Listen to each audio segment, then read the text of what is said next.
Testing. Am I live? Am I live? Am I live? Let me know if we are live. Testing, testing. Am I live? Am I live? Please let me know. Oh, there we go. Live. Let me know if. Okay, there we go. There we go. Okay. I still need to like self-promote. I self-promote a little bit on Twitter, but I need to hit up my Discord peeps.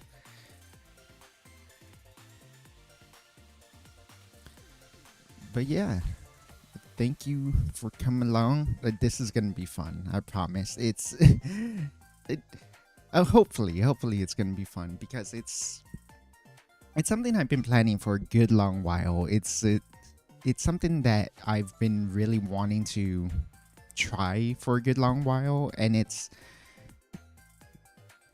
scripted content. It's very much like this. This was my original intention when I started streaming from the bar, is that I really wanted to. Oh wait, hold on. Something seems to be acting up. Shoot. How you doing, Poke? The echoing is gone now. That's good. Yeah, I always have my video up just in case so I can see it for myself. But then it's like, I still don't know for sure whether or not it's... Yeah, I can't know for sure unless I see the video myself. That's why I pull up my own video before I start doing that. Because once I hear myself, I know I'm live, which is... troublesome because it causes that echo for a short time. Unproductive, took a long nap. I feel that. I actually had to take a big long nap because I had been up all week. Just in general, I had been just talking. I was writing stuff in general because I really wanted to get something right here. And so I actually started I guess I'll tell the story now. I finally got a couple videos in. I have the Valhalla streams edited into a video. I have the old-fashioned streams edited into a video. They both turned out awesome. The editors did a good job. However, I realized that myself, I'm not necessarily giving a lot of good content to be able to slice up into good clips the way like you know, a bigger or good VTuber could. So I really wanted to make sure that I was doing something right with mine, and so I wanted to take an entirely different approach for this stream. And so a lot of my other streams I've been winging it, and it's been fun. It's like, okay, I come up with a topic and then we do it on stream, and it feels pretty good. It feels pretty loose. The issue is that like I feel like I'm not really prepared enough to do them. I'm not prepared to like God, and that's another thing I know is I say like so much. I'm so painfully Californian. They're just not planned enough. I come up with the topic sometimes last minute, and then I plan out the drinks I want to make ahead of time, but then I don't really have talking points for them. So that's why like I wing it a lot. I'm kind of stuttering. I'm stuttering very often when I'm trying to like explain a topic. And then also like sometimes I repeat points a lot. Like I'm bad at knowing things. So like I end up falling back to a bunch of like generic terms, or like I fall back on some more general bar knowledge because of I end up falling behind on a bunch of general bar knowledge because generalized bar knowledge because I wasn't really well prepared. So I wanted to make sure it won't necessarily be every stream, but like the reason I do these types of topical things like old fashions, but they're not just whiskey, trying every drink in Valhalla, etc., is because I really want to be able to make YouTube videos out of them, make it much easier for someone to like see a condensed version of that to then like learn from me.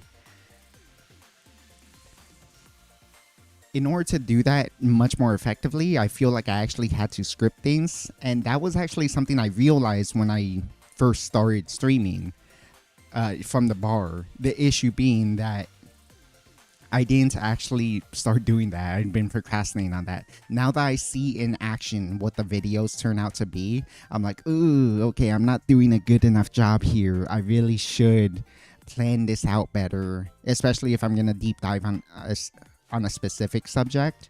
I really should like give it the proper research, proper analysis, and then script things. And then so that's what's going to be different today. There will be sections of this stream where I won't be able to respond to chat because I will be reading off a script. I will be moving along to a script, but then there will be times where there are parts of the script that inherently can't be scripted. Like, oh, my reaction to a drink after I drink it, my reaction to adding on to like some other things I might know from the ingredients list. And so therefore, or like, there will still be a chance for me to chat, but just know there are going to be some sections where I'm literally going to be reading off something. I'm not going to be really be paying attention to chat, but don't worry, we'll get back to that. Let me back up a bit. I notice I'm sensitive to carbs again, get food coma easily. Oh, I've been there. I've been eating later and later because my new workout routine like keeps me out longer because the cycle takes a lot longer. I have to spend a lot more time in the gym, so I get home later and I can only eat one meal with my current diet. And then so I end up like engorging myself on a ton of food. I'll eat like a big old thing of shepherd's pie, and I just instantly pass out once I reach my bed after I clean up for dinner. Easy clips are horror games, I guess. Yeah. I'm not really sure how clippable my content is in general. I don't. One, I'm not a particularly like hyperactive VTuber.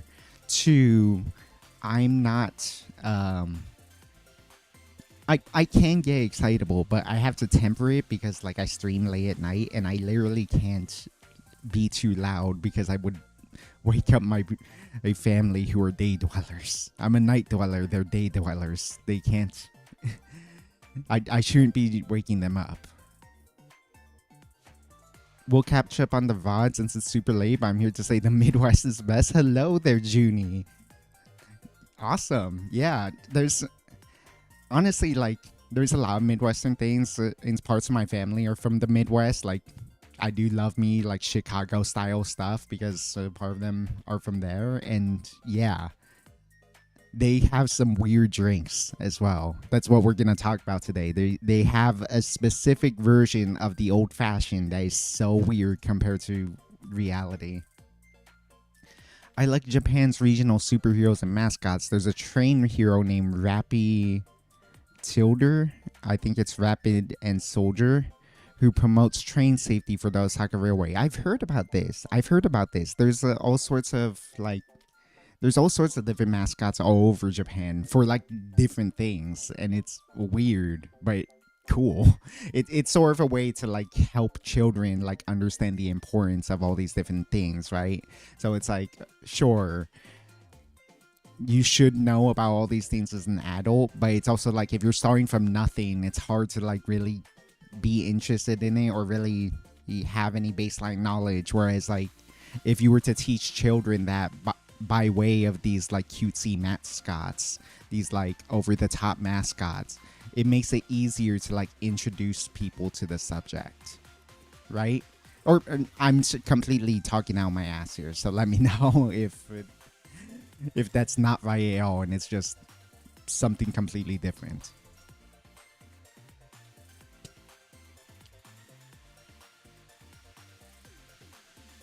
All right. So, yeah, today we're going to talk about the mid-century old-fashioned and the...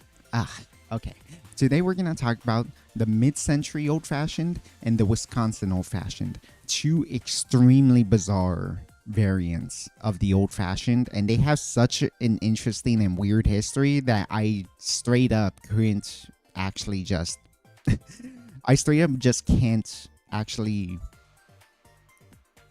like read off of it on my own, so I had to script it. And so I wanted to try something different with this one. Bear with me for a sec. I even had a plan on how I wanted to like showcase all of this. So I wanted to go full YouTuber right now. We're about to what you're gonna watch me do is record a YouTube video live, as opposed to me streaming and trying to convert it into a YouTube video like a stream highlights. So I'm gonna try something like that, and if this goes well, if this feels good, I might start doing this from now on in order to make it easier to do it. It won't necessarily be every stream because putting in this much effort is kind of stressful. Like I said, I didn't sleep very well, but if this works out very well, I kind of want to see if I can do this like at least once a month, maybe every other week if possible. It's cool to do. I had spent literally all of this week because I watched my old fashioned video that my editor made for me. Thought to myself, there is one more kind of old fashioned that I didn't mention, but I think it's so different that it deserves its own stream, and it's also got such a history that it deserves kind of its own reverence in the form of its own video. So let me know if you can still hear me. Both. Can you still hear me? Can you still hear the BGM? And how's the balance? Let me type that in chat just in case too.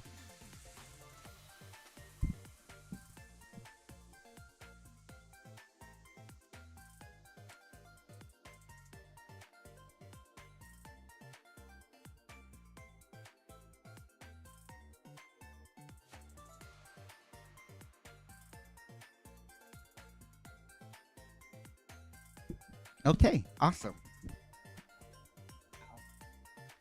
I bonked my head on something. Ow. Okay.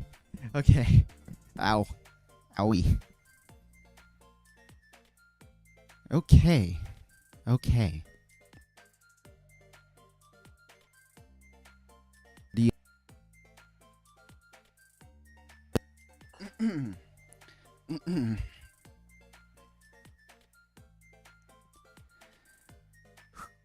Oh my god. I never liked the BGM to overpower the streamer, so I like the way you've had it. Okay, okay. So the BGM is good. It's not too soft either, right? I know keeping it, yeah. When it's like on par or higher than the streamer, that's quite bad. But I also like making sure it's heard, so it is like a decent volume, right? Let me know for sure, and then I'm ready to start. I'm kind of nervous. It's like giving a speech in class. This is different from what I usually do. I thought it would be better because it's like, oh, I'm just gonna read it to myself in front of a camera. But no, you guys are here in chat. Like it's still kind of nerve-wracking. Just talking to people in such a scripted way with like giving a speech in class. I think it should be cafe jazz for a drinking stream. I did actually have an alternative BGM that I had in mind, but I like this isn't Midsummer Cats. What the hell is this one? What was the name of this track again? Lovely Picnic. I don't mind Lovely Picnic. I think it's comfy enough for like the tone of my streams, because I don't necessarily want a jazzy thing. Well, if everything's all good, then hopefully this is good enough. In fact, let me just listen to it for myself, and then we'll finally get started. I'm sorry, I'm like so indecisive on a jazzy thing. Well, Okay, yeah, there we go. There we go. That seems fine. Whew. Alrighty. Can you tell that I'm like looking down? What if I... Okay. I need to figure out where to put my journal. I don't even have this on like a dock or anything. I literally wrote it down on a journal. So I need to figure out a way to place this that doesn't cover up my tracking. But also... Okay.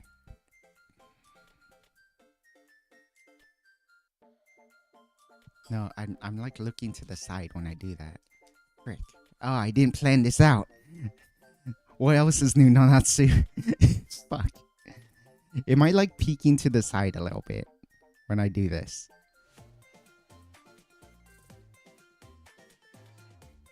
Okay. Can I... Ooh, this is dangerous. Nope, that cuts off my tracking. Fuck, man. Okay.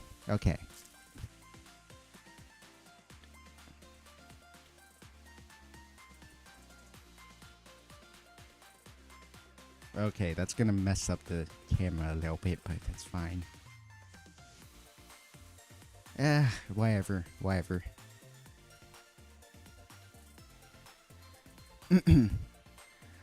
The mid-century old-fashioned and the Wisconsin old-fashioned are a very different take on the classic formula. I've said in the past that the old-fashioned is the last evolution of the whiskey cocktail, but that's not technically true. Since the Prohibition, those in the Midwest have taken a unique approach to building cocktails.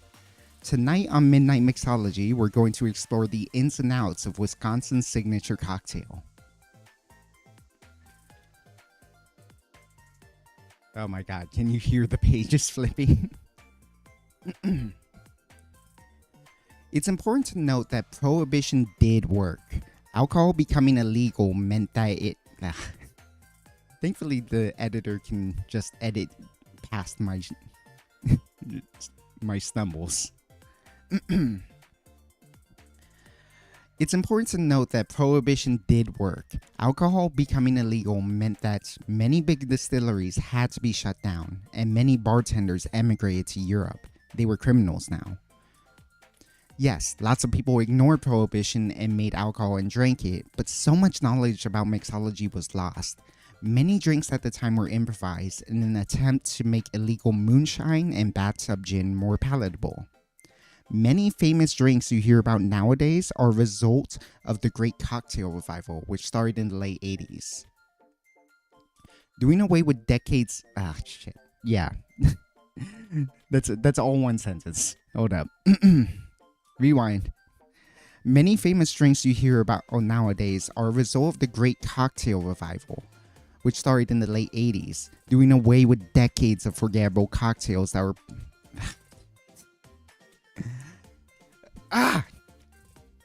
Many famous drinks you hear about nowadays are a result of the Great Cocktail Revival, which started in the late 80s, doing away with decades of forgettable cocktails that were popular up till that point. Except for one. During that lost era of mixology, in the middle of the 1900s, the old-fashioned had transformed into an odd amalgamation of muddled fruits and spirits, harkening back to those improvised drinks from the Prohibition.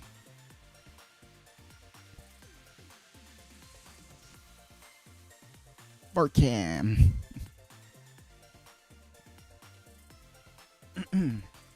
What's my next line? If I was a bartender. If I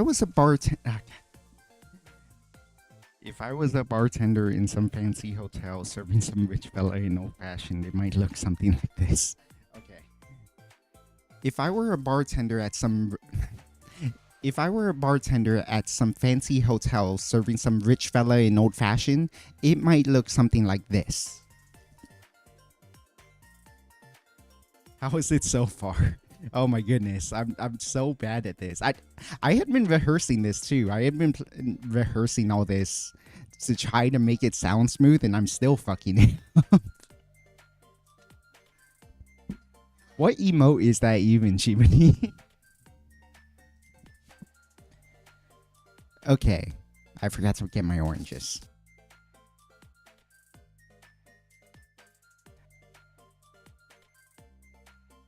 When I record for Clara's birthday and anniversary vids, I had to rewrite what I wrote on the fly to make sure I could actually say it. Oh yeah, like if you see my notes on this, there's so much scribbled out. Like the first page and like another page in the middle, I had to rewrite it over and over and over, and so like half the page is actually scribbled out. I wrote like 8 pages, but like at least 15 lines had to be like scratched out.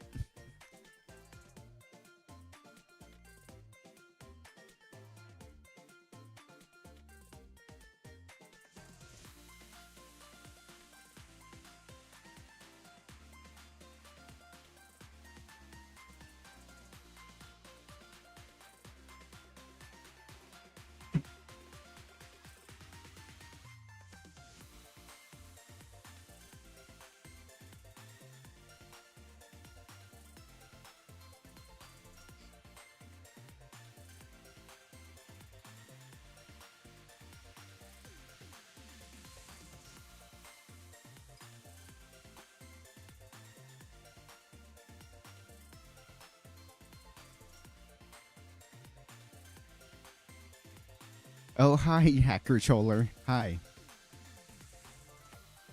We are doing mid-century old fashions right now. I bought myself a new knife just for the occasion, just because I really wanted a bar knife because I didn't want to keep stealing from our kitchen.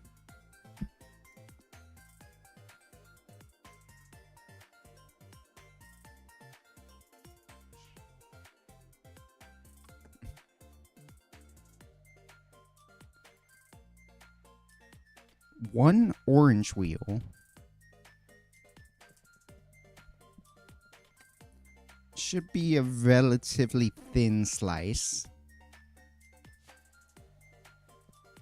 Or rather, not one orange wheel, half of an orange wheel. I think that was too thin. Let me actually scale the way down on one. There we go.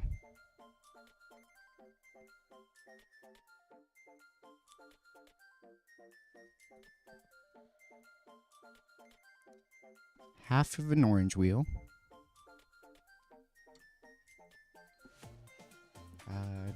Yeah, there we go.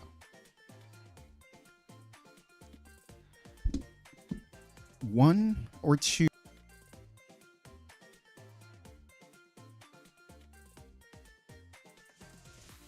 maraschino cherries. We're being really, really authentic. We should be using some really low-end neon red maraschino cherries, but I'm serving some rich fella in a fancy hotel. I'm gonna give him some nice cherries.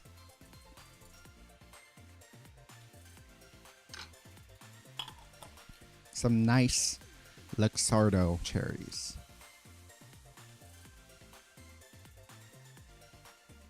A scant amount of sugar. That can be 1 sugar cube. It could be roughly a 1/4 ounce of simple syrup. A small amount, because this is going to be a very sweet old-fashioned.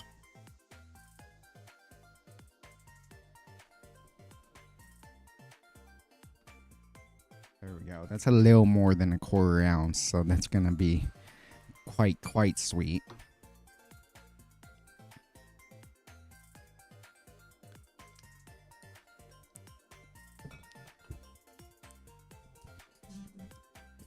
Two to 4 dashes of Angostura bitters. The bitters really make this version of the drink, so leaning more tends to be good. I'm going to go with 4.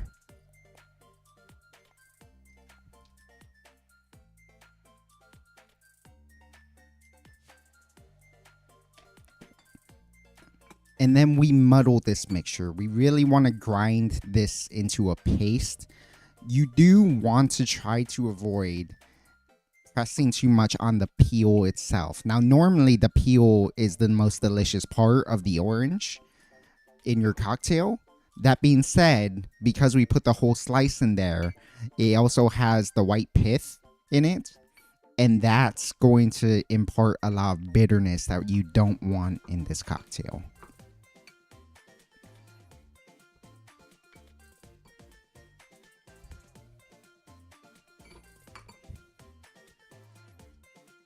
Yeah, it's like a fruit soup over here. Look at that.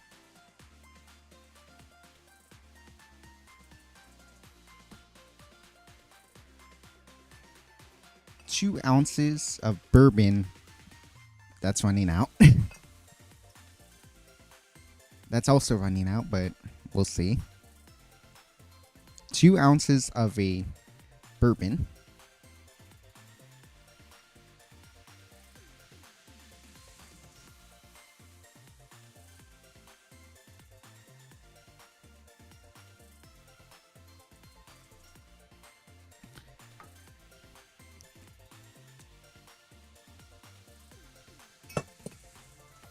And then instead of particularly nice ice, we're going to fill this up with, instead of filling this up with a rock of ice, we're going to fill this up with cracked ice.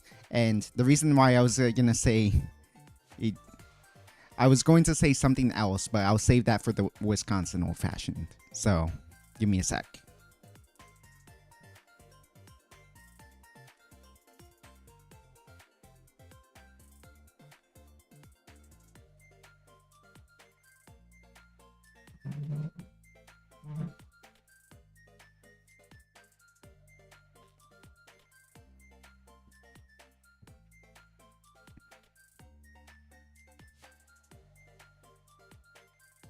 I'm going to be using my more fancy cracked clear ice, but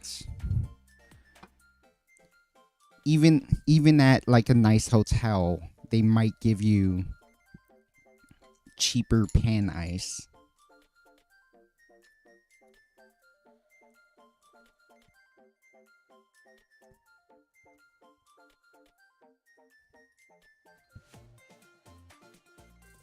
Give this a stir.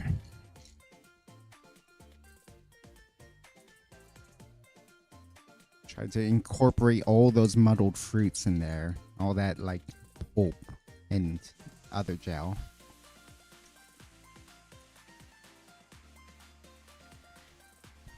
And then since we're fancy, we are going to garnish this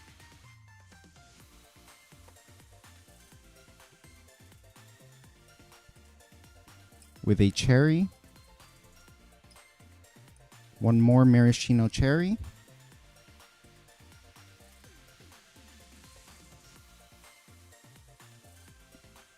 and an orange, and the other half of the orange. Hopefully that looks fancy. It kind of looks like crap, but I'm not good at garnishing. The mid-century old-fashioned. The old-fashioned from the 1950s. During that Mad Men era.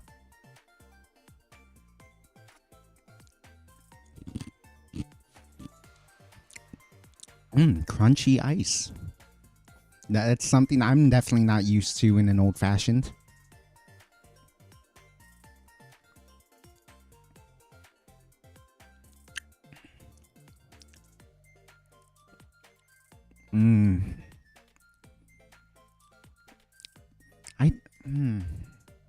I don't hate it, but I don't love it either. It's a very strange drink. It does not remind me of an old fashioned at all. You get the bourbon and you get like the baking spices, the chocolate out of the Four Roses, which actually pairs well with this drink otherwise. When other bartenders I've hear try this, they feel it clashes with their bourbon a lot. I think the Four Roses does actually do a pretty good job of melding with the orange, those like chocolatey notes. You get the bourbon up front and some of the baking spices.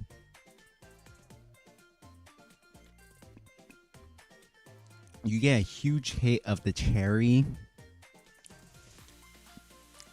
and like you get orange juice in whiskey drinks. That's the part that clashes when you get like the oakiness of the bourbon mixed with the orange juice, because we straight up press the fruit itself. There's orange juice in this. That's not good. We had an orange juice and whiskey cocktail during our Valhalla stream way back when, and that was one of the most nasty things I ever tasted. This is fine up until the end, where it takes a very horrible turn. It goes from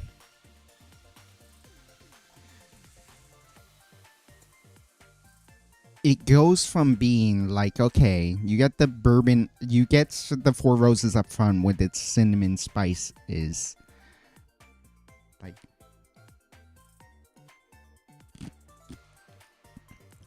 yeah, the cinnamon, the cherry, the apple, the chocolate. Like, you get all the good parts of the bourbon out of the way. You get some of the cherry, which is nice.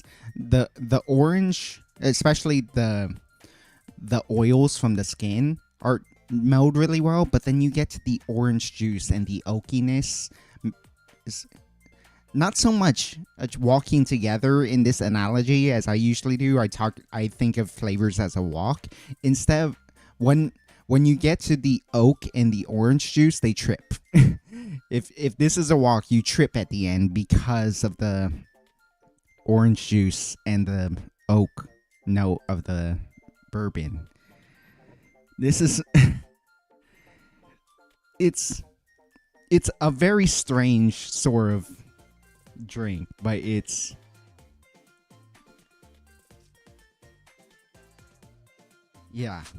a strange sort of drink, but it really harkens back to that whole thing I talked about with Prohibition, where they weren't using as many good ingredients back then. Just mixology did kind of die back in that time. Mixology did kind of go away because all the good bartenders left, all the good distilleries shut down.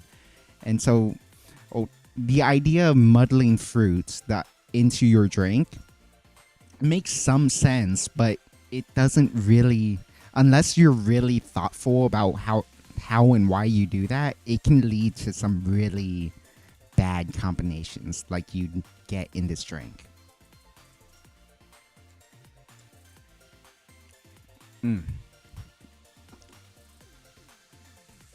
Definitely not my favorite drink I've ever had on this show. That's what they were drinking in the 1950s, though. When you ordered an old-fashioned, you got one of these.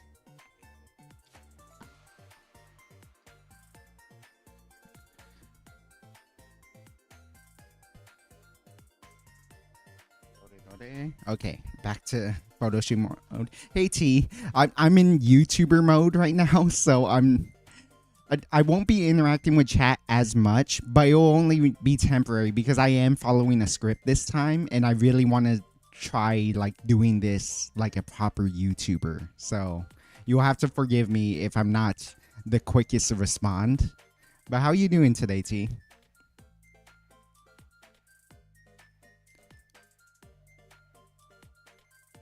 Bam. Okay. Is my tracking still good? Regardless of my personal thoughts on this drink, it's a divisive cocktail. Many other YouTube mixologists I respect don't seem to like it either. You know who does, though? The people of Wisconsin. However,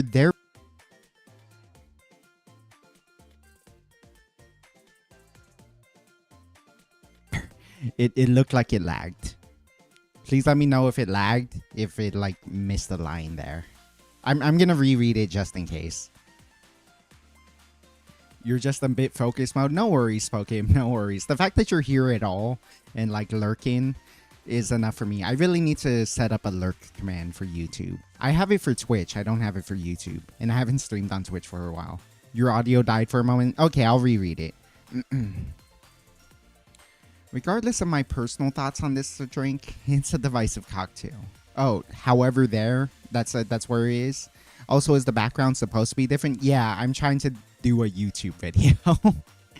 I'm trying to do this like I'm recording a YouTube video, but I can never do this alone. I've tried to do YouTube videos and just be a pure video-based VTuber the way like Mirai Akari or Kizuna Ai used to, but I literally can't do that. I need the feedback from chat just so I know I'm not going crazy talking to myself.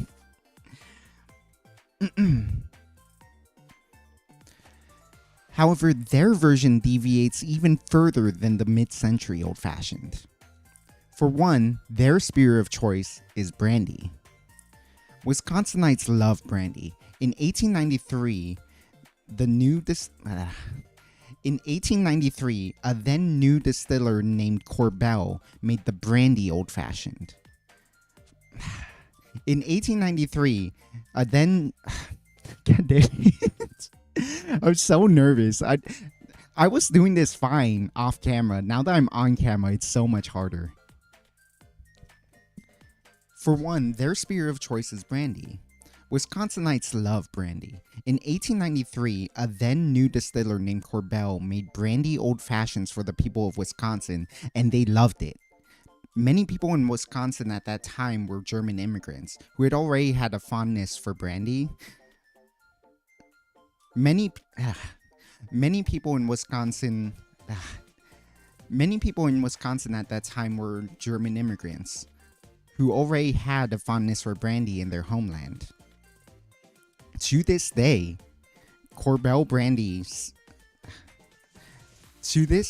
Wisconsin accounts for over 50% of Corbel brandy sales all across the US.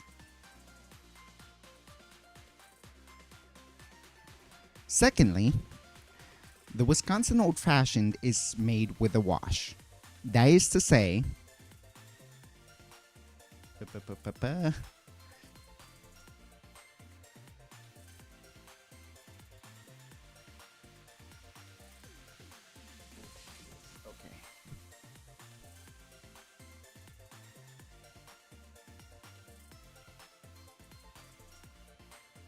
almost. I should have had this prepared a little earlier.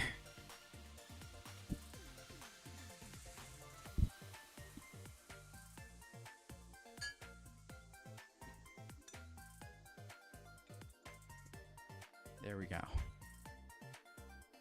Ah! Frick! Okay.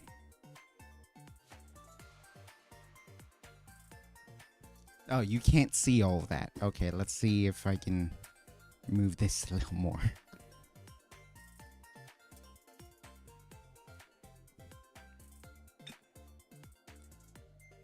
Some truly cursed things are happening in this stream.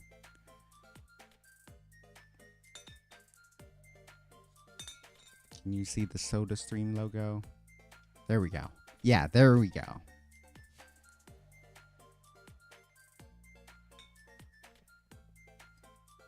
There we go.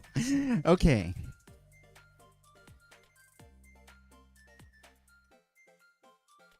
It is topped with soda. Your options are sweet, sour, press, or... Your options are sweet, sour, press, or soda. Sweet means it will be topped with a lemon lime soda like 7-Up or Sprite. Sour means it will be made... Or is it sour means it will be topped with a grapefruit soda? Yeah. Sour means it will be topped with a grapefruit soda like Squirt.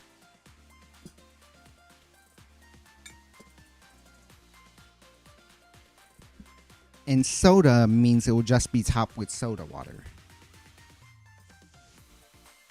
Of course, you could ask for no wash, but for the sake of authenticity, I will be making a Wisconsin Old Fashioned with a wash.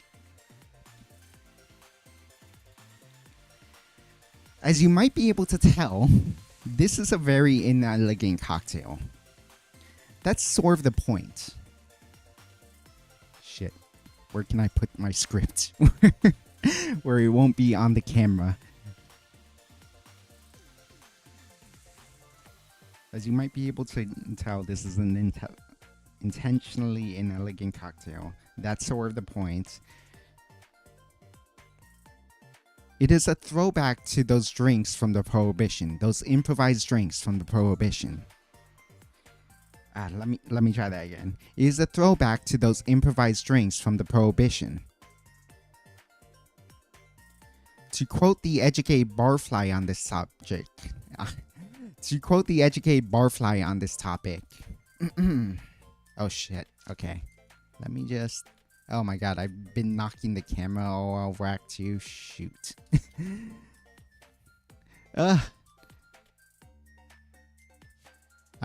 I feel like I'm starting to bite off more than I could chew with this, but I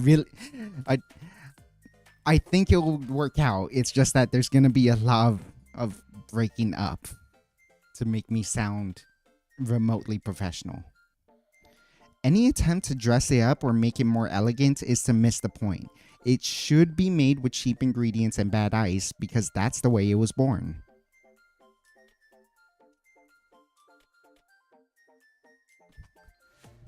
Ugh.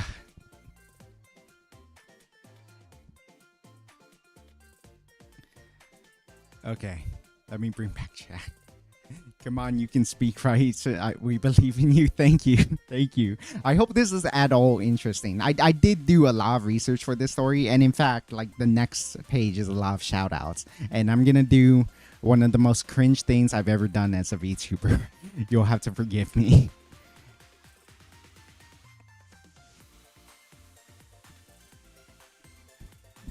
I should mention a lot of what I learned about this drink comes from Anders Ericsson. You can see the journal in the camera. Oh god. I should mention a lot of what I learned about this drink comes from Anders Ericsson. I should mention a lot of what I learned about this drink comes from Anders Ericsson, another one of my favorite mixology YouTubers. He is from Wisconsin and is very eager to praise the drink, when so many other mixologists find it to be so divisive. All the research I've been doing, at watching other videos, reading articles, which I'll reference to in... all the research I've done watching other videos and reading several articles reinforces what he said in his video. I encourage you to check it out. It feels wrong for me to compile all this information without thanking him, How to Drink, The Educated Barfly, and all the various articles I've read. Oh god. Oh god. Wrong one. And now to do the cringiest thing I've ever done. Much like it'd feel wrong for me to not thank you for watching this video. This is my first time doing such a scripted video, so please let me know in the comments. So please let me know in the comments how you think I'm doing, what I can improve on, and whether you like these drinks. I stream every Monday night, doing these episodes live. You can watch me make drinks and interact with me live. You can watch me make drinks and interact with me in real time. I should do this all in one sitting, otherwise it's gonna sound so fake.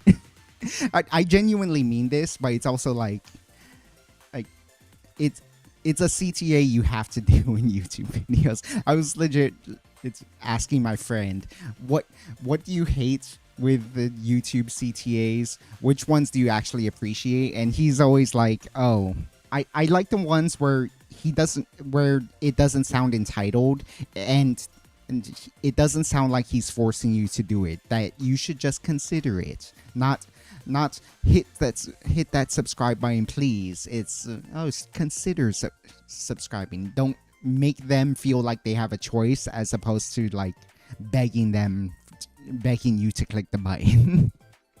Give me a sec, the light is flickering again.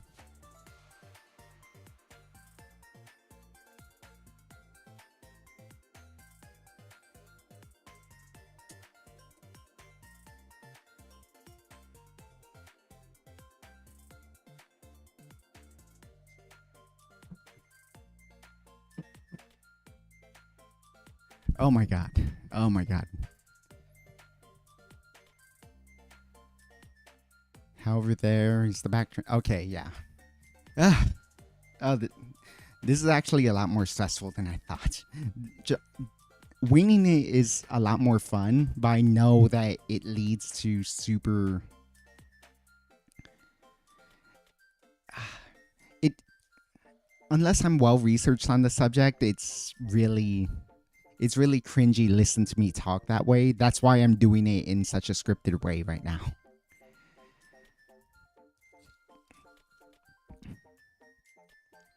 It'd feel wrong for me to compile all this information without thanking him, How to Drink, the Educated Barfly, and the various articles I've read.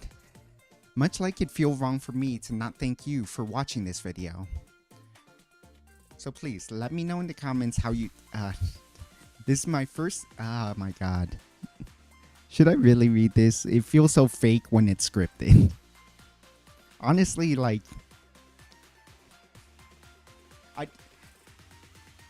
the people who are already here, I thank you. The people, anyone who ends up watching this later, I thank you. I had a whole thing scripted to like...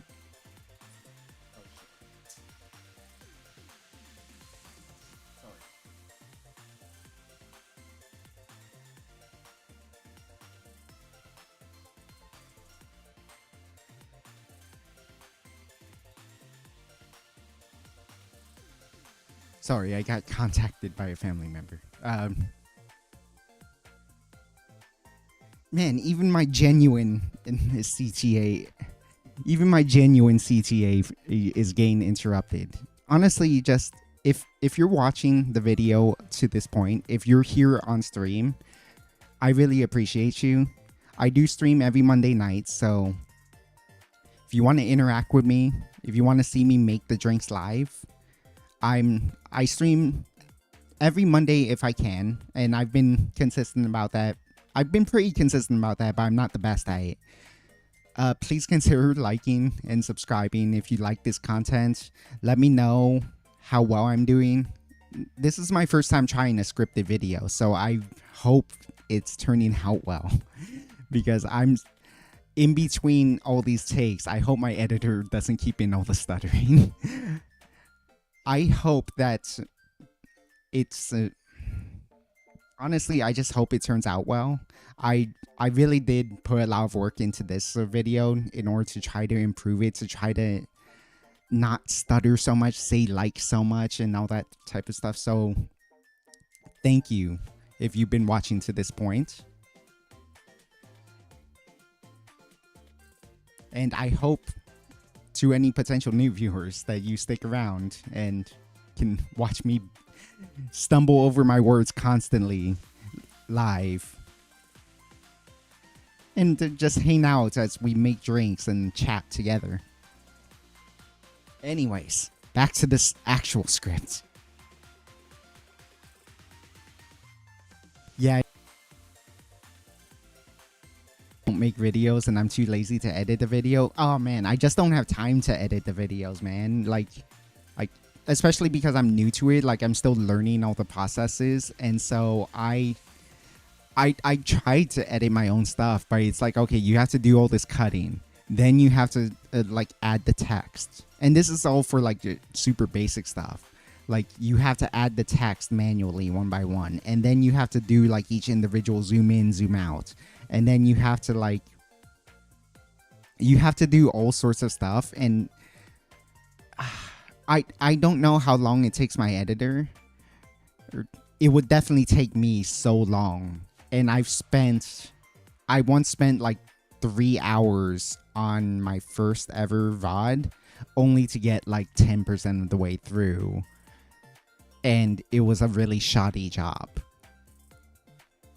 So I have eternal gratitude for my editors, because it would just, one, it would never get done. Two, it would never be good if I tried to do it myself. So that's why I'm getting an editor now.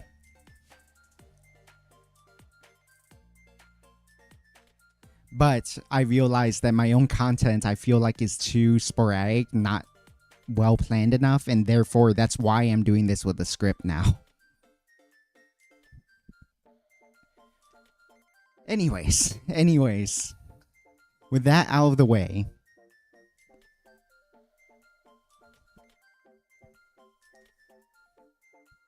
let's make an old fashioned the way it would be served at a bar in Wisconsin.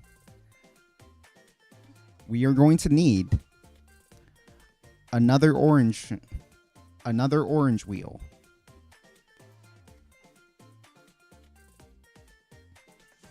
I'm going to cut from the other side now. We don't want the fattest possible orange peel. We want to go somewhere in the middle of a half.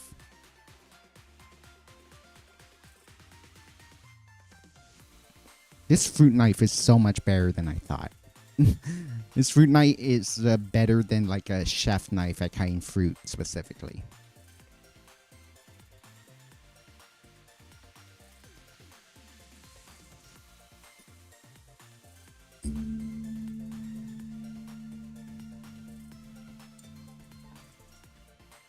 So we are going to go ahead and put an orange wheel directly in there. As far as I understand, if you do not specify what wash you want, they will assume sweet, which means the lemon lime soda. I will put the other ones away for now, but we might try making it to the other ways too. And as the educated barfly's friend said, so that quote isn't directly from him, it's from his friend. It should be made with relatively cheap ingredients. Therefore, we are not going to be using fancy cherries. We will be using some neon red maraschino cherries. Some cheap cherries. I think I've read in an article somewhere that you can tell a Wisconsin bartender because their fingers are red with the syrup of these maraschino cherries. Most builds I see just need one of these, but you can put two if you like.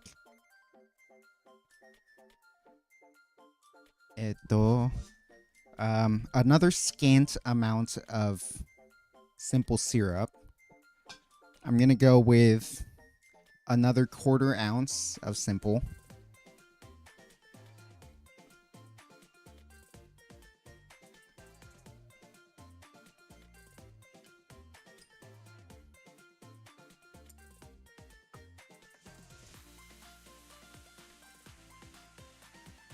And because of all the sweetness, a lot of Wisconsin old fashions have way more bitters than is normal for an old fashioned. So at least 4 dashes of bitters for our Wisconsin old fashions. 1, 2, 3, 4.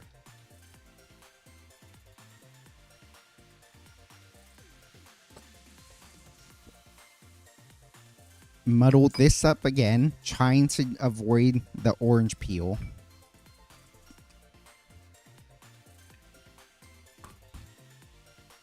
Make sure you crush up the cherry. Press down on as much of the fruit as possible. Have it release all of its juices. As much as we want the oils from the peel, we really, really don't want to press down on the white pith.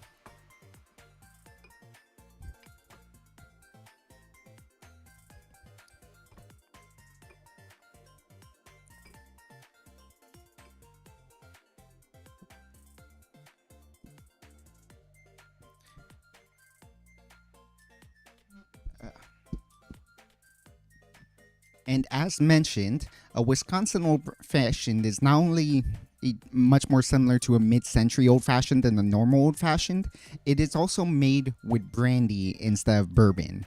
And not just any brandy, a sweet California brandy is more suited to a Wisconsinite's palate.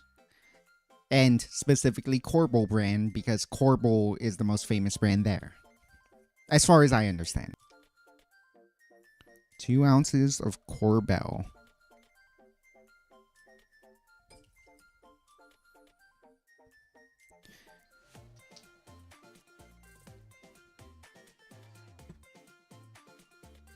Now, instead of reaching for my fancier ice... Oh, Okay. Instead of reaching for my fancier ice, I'm going to be using just some cloudy freezer ice. Be right back.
Give this a stir.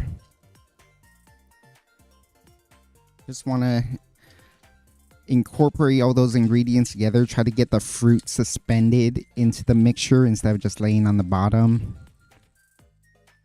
It's a little hard. Ooh, gosh. I was going to say, it's a little hard to keep it all in because of the nature of this ice rather than a rock of ice.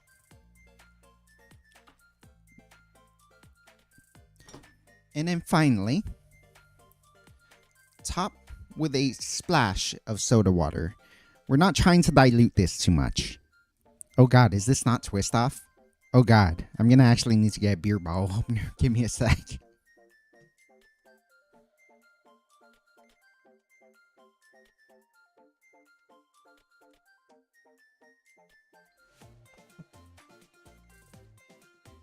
I fully expected that to be a twist off.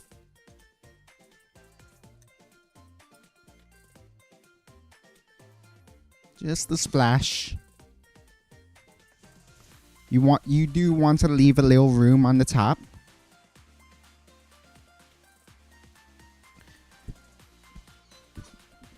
Oops. Okay.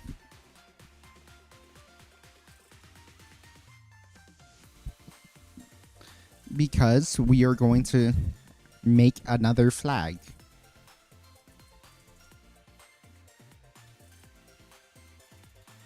We're going to take another cherry, pop the stem.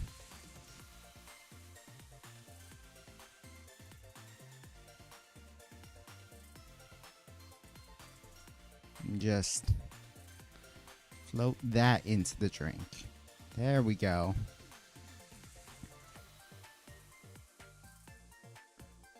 And this is what you would be served if you were to ask for an old-fashioned in Wisconsin. Cheers.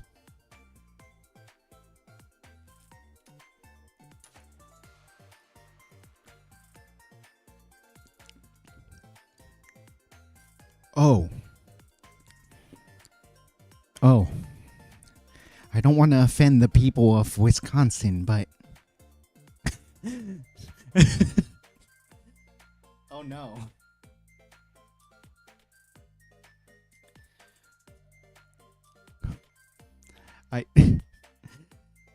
Let me try that again. Maybe I just got like I needed to cut through this Sprite.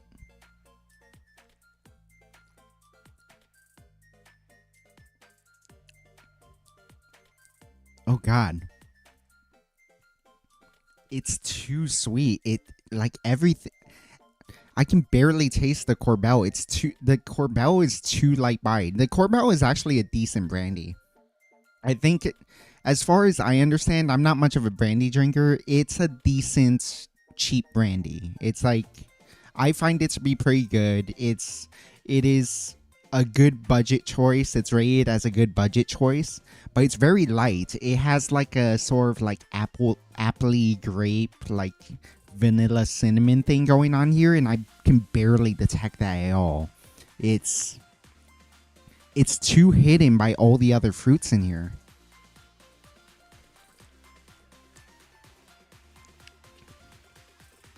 Yeah, no, I can barely taste it. The vanilla comes through cleanly. Nothing else does because it's I just taste the orange juice. I just taste like a wisp of the cherry, and it's like a it's these are like ice cream sundae cherries. They're not like the maraschino cherries are like fancied up, and they're very much sweetened too, but they're like fancied up. They're like more high quality cherries. These are like candy cherries that you put on top of your ice cream sundae.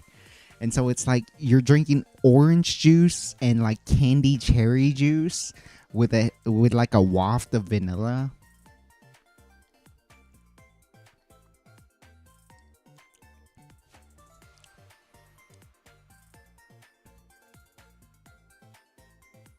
Yeah, I am not. I'm sorry, Wisconsin. I am not a fan of this. Oh, that is too sweet. Oh my goodness. I I I can barely taste the Sprite in it too. Like I think I got the Sprite right at the top, but because it's not mixed in, you just sip the Sprite right away. You sip the Sprite right away, and it's not at all mixed into the concoction, and so it's like, okay, I had a little bit of Sprite, but now I get to the rest of the cocktail, and the cocktail is, for me, not my taste. I don't like it.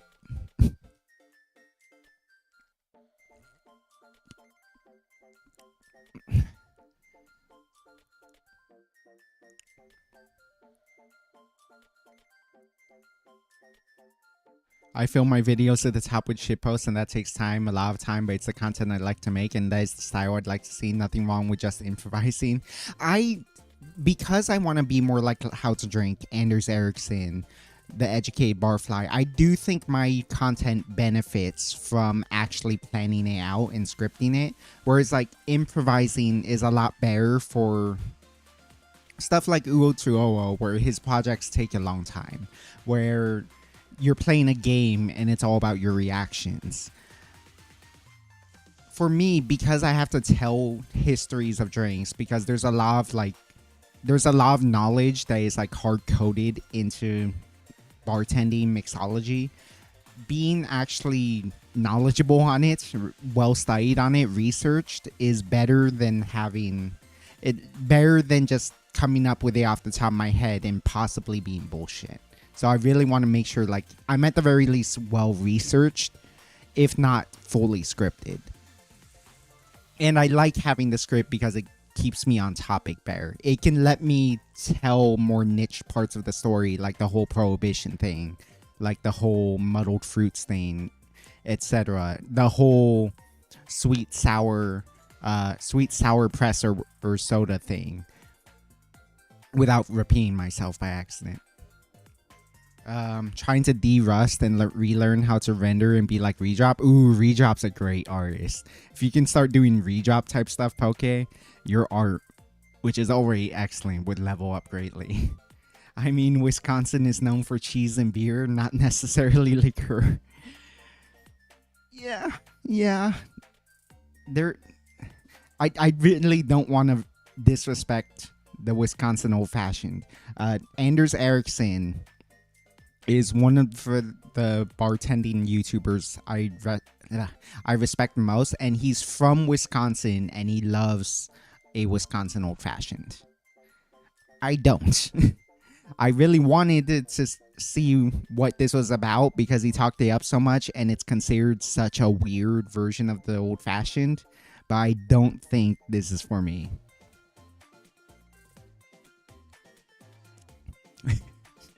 Oh my god, hack controller. Nothing that calls itself an old fashioned and looks like that can come from a nice place. Yeah, knowing what you're talking about is necessary, but you can say it in a more conversational way, not in a stiff scripted way. That's why I'm experimenting. That's why I'm trying this out. If this is that bad, I can readjust it. I actually like I can probably just reveal it. Like, here it is. Like, I have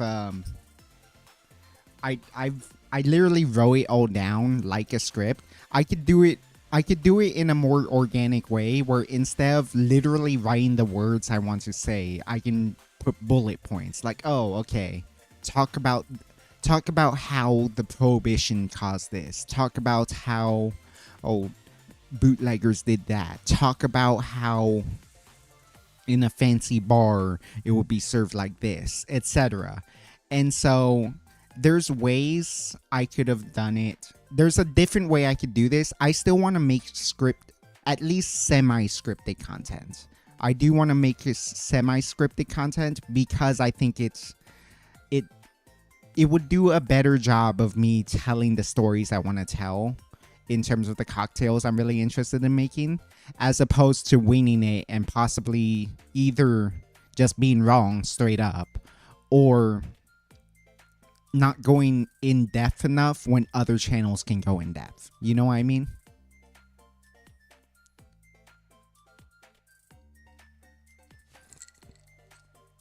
I keep sipping it, hoping it gets better. I didn't get the ashtray that's from the mid-century old-fashioned that Greg from How to Drink said that he gets ashtray out of that kind of brew with the bourbon and the orange juice. I don't get that. That's just unpleasant to me. This kind of tastes ashtray. I don't know what causes that exactly, but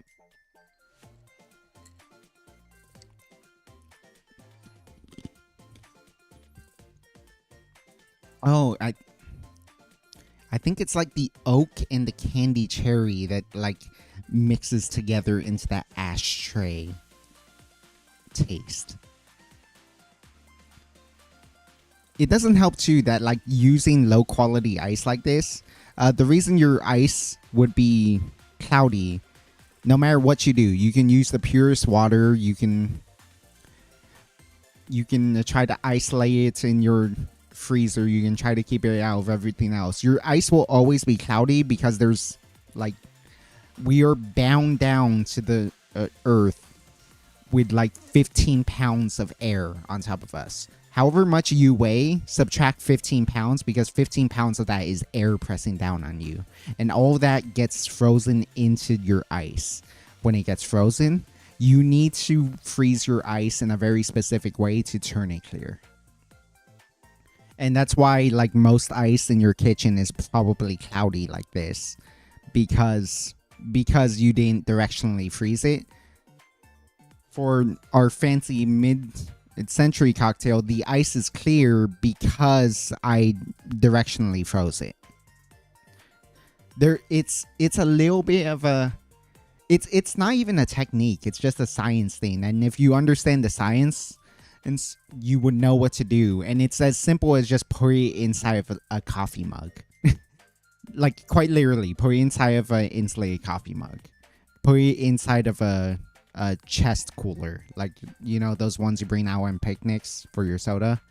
Like, if you put water in there and freeze it, it will directionally freeze. And so there's only one layer. There's going to be one layer that's going to be perfectly clear and one layer that's completely cloudy because all the air gets pressed into the bottom.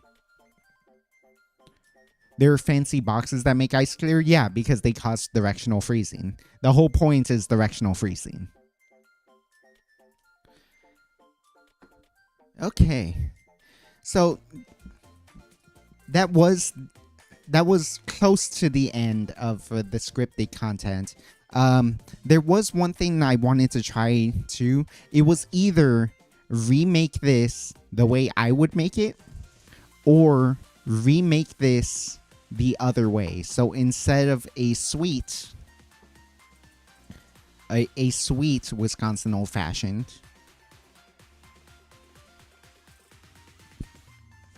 we make a sour old fashioned with squirt. What sounds better to you guys? I'm honestly leaning making it with the sour. I'm not 100% sure it would help because this is still soda. It's still packed with sugar. It's still probably going to be way, way too sweet.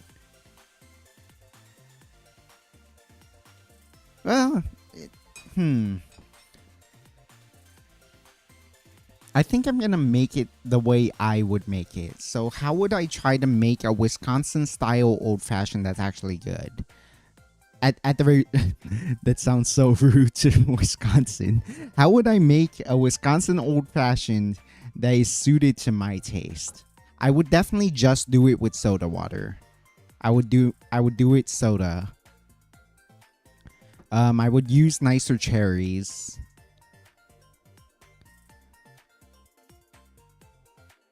Soda, nicer cherries.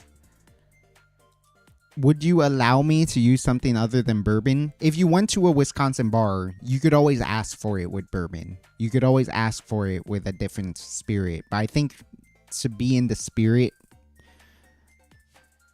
no pun intended. Holy shit.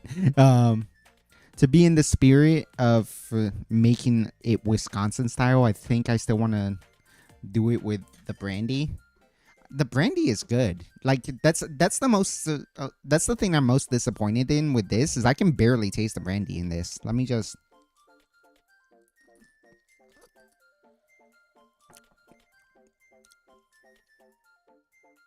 Yeah. Yeah, no, I'm not really getting much of the brandy in this. Let me taste test this directly off the bottle.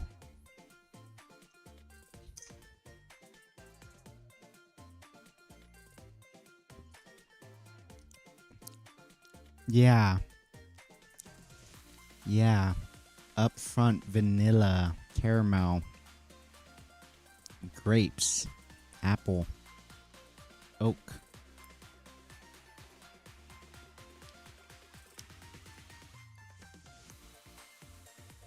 Yeah.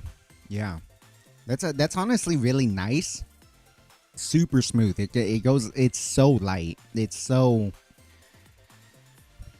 It goes down so easy. And it's really easy to note, actually. Like I'm still really bad at knowing. I can note this one really easily. It's very obvious to me. It's very much a beginner's brandy, but like I need that because I'm a beginner to brandy. But it actually tastes really good. So that's like I love cocktails because you can actually taste the complexities of your spirits. This hides all of it. It's part of why I don't like, say, whiskey and soda. It's why I don't like rum and coke. I honestly, we tried that wine and coke thing. That still sounds pretty bad. It was still kind of bad for me because of the fact that it's like covering your drink with soda feels like you're trying to hide the alcohol because you can't handle it. And that's what this tastes like. It's so gussied up with fruits and just sweetness all around, even the topper of soda, that you're masking the brandy instead of featuring it, complementing it. And that's a shame. This is the most expensive part. I would assume you want this to be part of the flavor profile. Yeah, I can barely taste it at all, frankly. Like, even at, like, this was only like $18 a bottle. Like, this is your most expensive part of the cocktail. You should try to enjoy it more. You shouldn't try to hide it. If you're trying to get drunk off of something, put vodka in this then. Make this a fruit vodka smoothie. It doesn't have to be brandy. Yeah. I think, yeah, I'm going to try making a Wisconsin old fashioned the way I think would suit my taste. So let's start over. Let's see what would be good. Yeah, knowing what you're talking about is necessary, but you can say it in a more conversational way, not a more stiff scripted way. We'll see. I genuinely do think I want to stick to the more scripted way.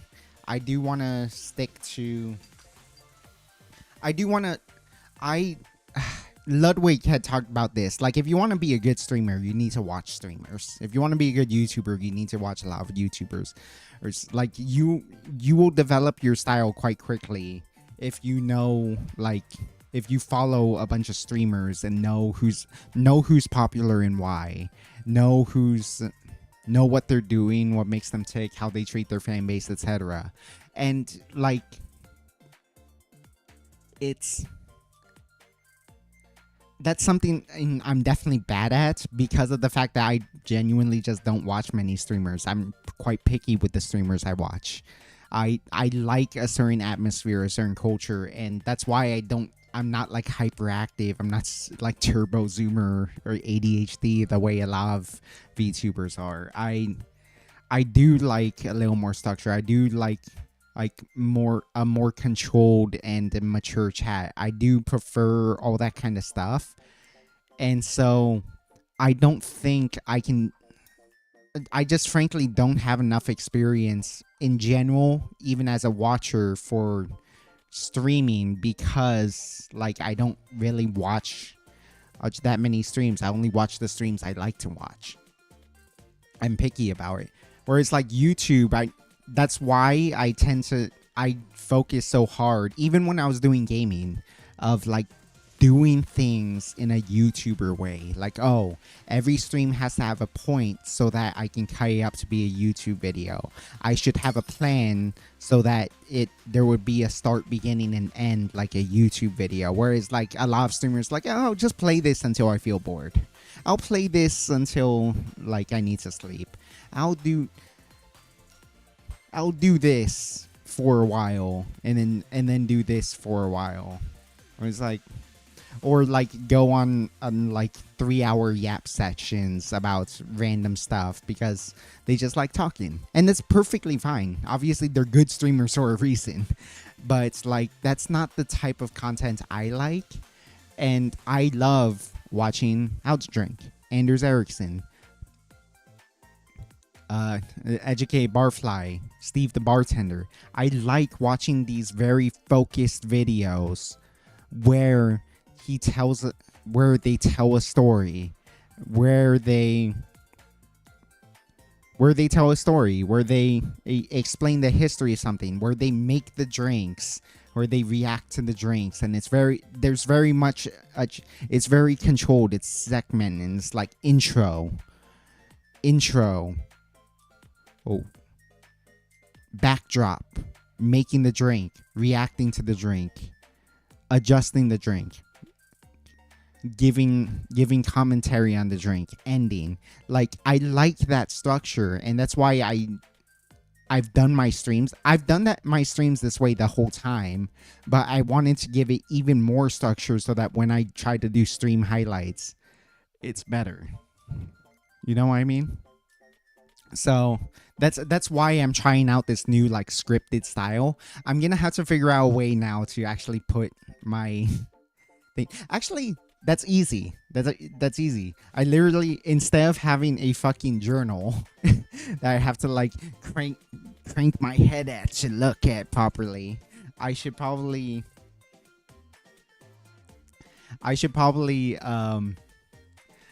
just put it on a Google Doc and read from the Google Doc, because I'm looking at my stream right now. I'm not looking directly at my phone camera. I'm looking at the screen right now, my laptop screen. It looks like I'm talking to the audience this way. If I do it that way, I think that's better. that would make it look more natural. And so therefore, next time I'm going to do this in a Google Doc. Or at the very least, transcribe it into a Google Doc. And so I think so yeah, you are right though, Hacker Troller. I really should try to make this more natural, more like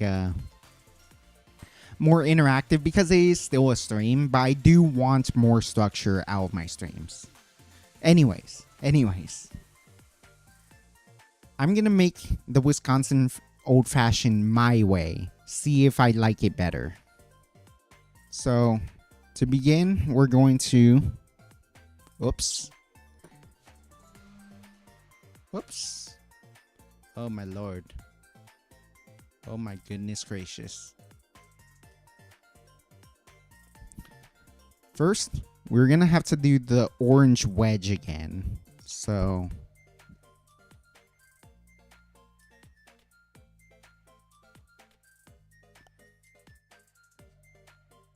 that's probably good enough. I'm probably not gonna make a no, that's a little crap.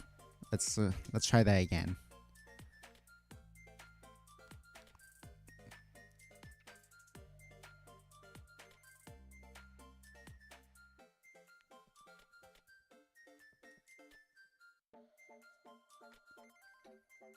I forgot to take pictures. God damn it. Okay.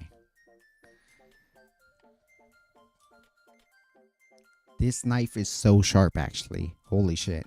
I love this new knife already. I think a wedge this big should work.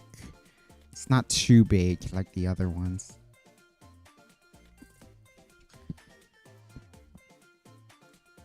We're gonna use one Luxardo maraschino cherry, so a nicer cherry. There are other nice cherries, but the only ones I've ever known about are Luxardo, but there are some good cherries out there.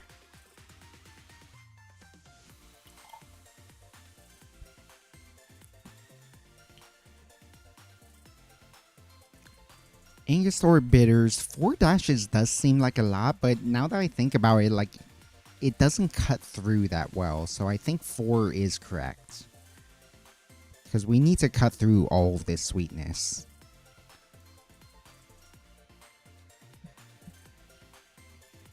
I almost wonder if you need simple syrup at all.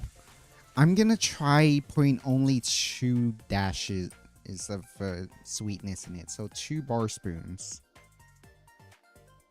Even less than usual. 1, 2.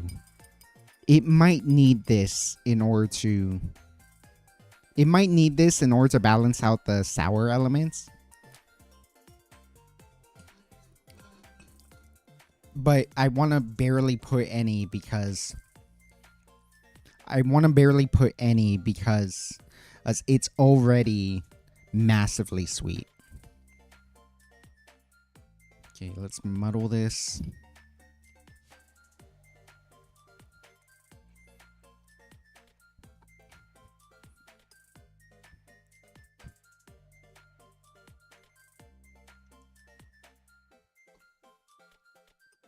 What do you guys think of the stream so far?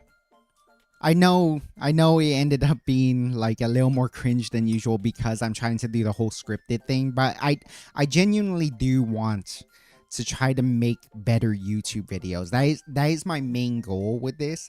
I know How to Drink streams all his episodes too. If you watch the YouTuber How to Drink, he's mentioned that he does it in front of a quote-unquote live studio audience. That is to say, he live streams it, but you can tell from his videos that it's very scripted still, but also, like, obviously he lets his personality fly all the time too, so it's not so scripted that it's like, well, I'll get to it.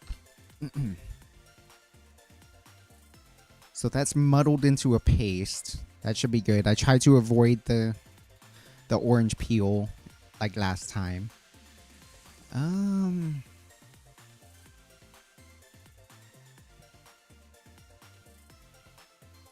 Right. I was gonna look for a bourbon, but I remembered I wanted to do this with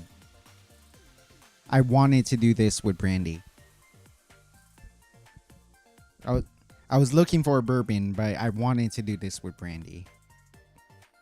Because I want this to be an authentic whiskey old fashioned, but I don't want it to be, I want to do it my style still. And this, again, I like this brandy. I want to see if I can actually have it featured properly. Oh my goodness. Why is this cat not behaving? Let me grab my fancy ice again.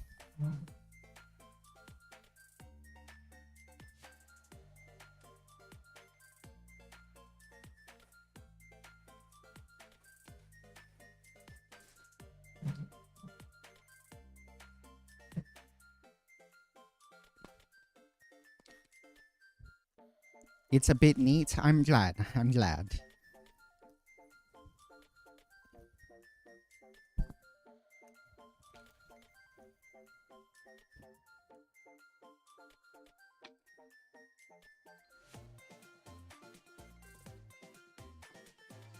Do scoop this if you're serving it to someone else. Don't just use your hands. I'm making this for myself, so I get to use my hands.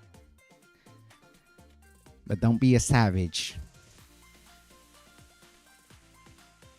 Otherwise. Actually, no. What I should have done was make this with crushed ice. That's what I should have done. But it's too late for that now. But I've seen Anders Ericsson do this with crushed ice. That sounds really good, actually.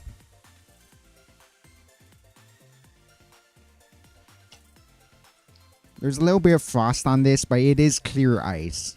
So, yep, see how it's already clearing up now that we've washed it with the cocktail. We're going to stir this up.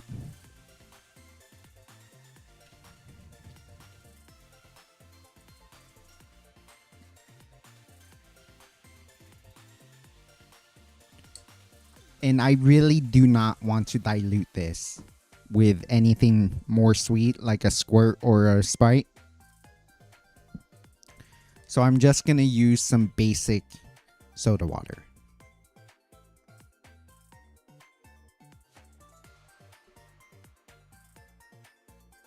Just a splash. Just a splash. And because we're cool like that,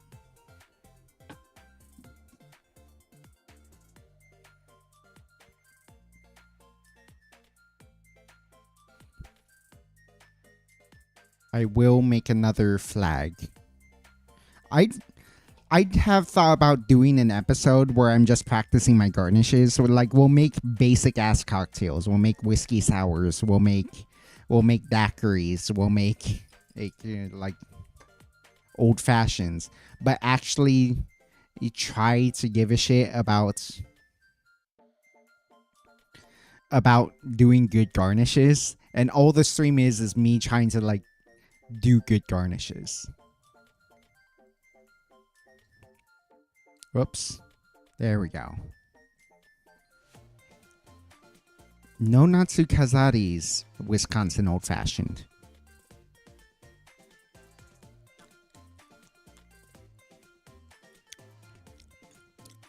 Too much is lost.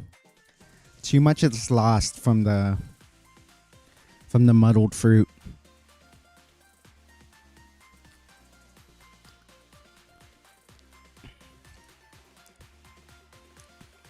Yeah, I'm getting more of it. I'm getting the first two notes of vanilla caramel, but then it just gets into fruitiness.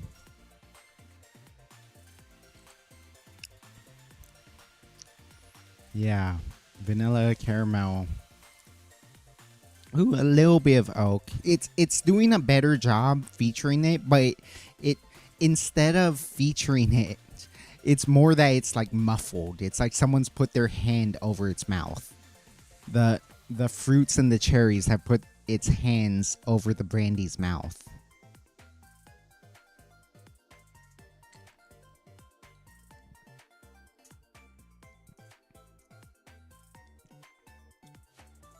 Yeah, the cherry really takes it over. The cherry really smothers it. And then the orange comes down underneath it. It's like a 2-layer blanket over the top of the brandy notes, because I am getting more of the brandy notes. But you're getting the brandy is like caramel, vanilla, oak, but it's smothered just with orange juice and cherry juice. And like it's covered by it. So if you're taking an overhead shot, it's like you're getting the brandy notes, but then there's something flying on top of it that's covering it up, so you can't really see the steps it's taking. You can't really taste the taste. You can't really taste the steps it's taking in this drink because of the juices.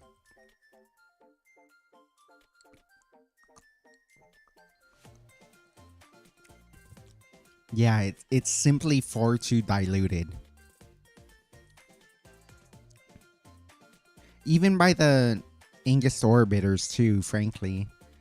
You do need to put that many. You do need to put 4 dashes in order to moderate the fruit juices a little bit, but there's just too much fruit juice in this that it smothers everything. You can't really taste the brandy. I think this is the best I could do with the Wisconsin Old Fashioned, and I still don't think I like it.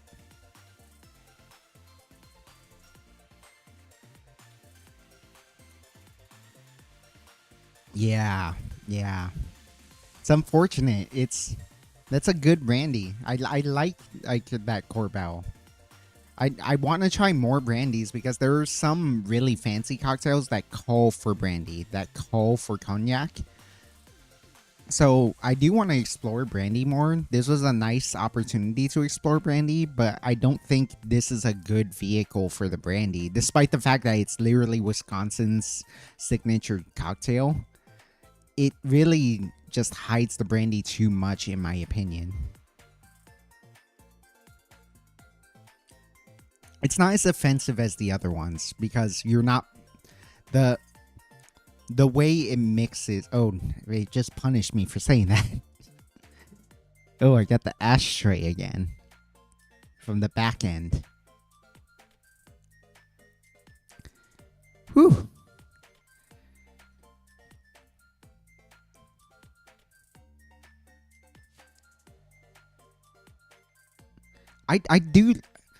I do like muddled fruits in some drinks. I've been a fan of brambles. I put muddled strawberries in a lot of drinks.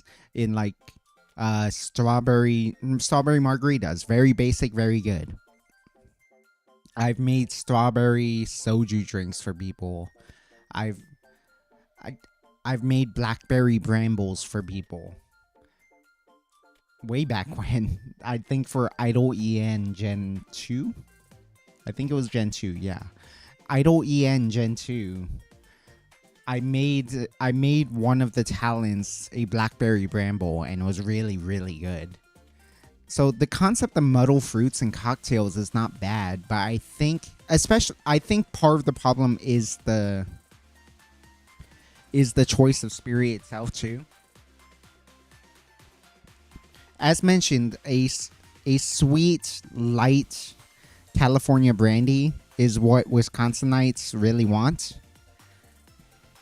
This is a really inoffensive brandy, and that works to its detriment in this drink. It's just not strong enough to hold up to all that fruit flavors. If there was something like absinthe in it, if we were using a pretty proofy, like bottled in bond whiskey, it might hold up to the fruit juices. It wouldn't be good because I don't think whiskey and orange juice mixes well together. But if there was a stronger tasting spirit, it might be the more spirit forward drink I want. This is not. I think my main problem with it, because it's not totally undrinkable. I would rate it like a D though if I was doing my old tier list. It's how do I describe it? It's like,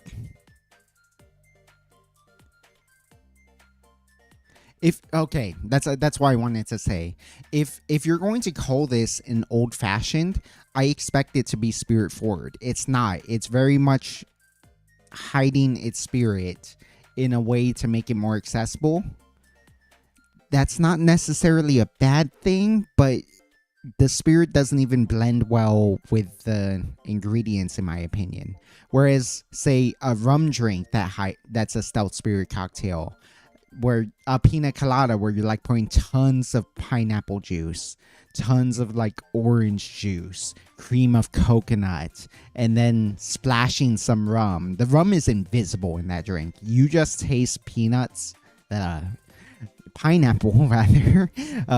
You only taste pineapple and coconut, but it's like a fruit smoothie that gets you drunk. It's really good.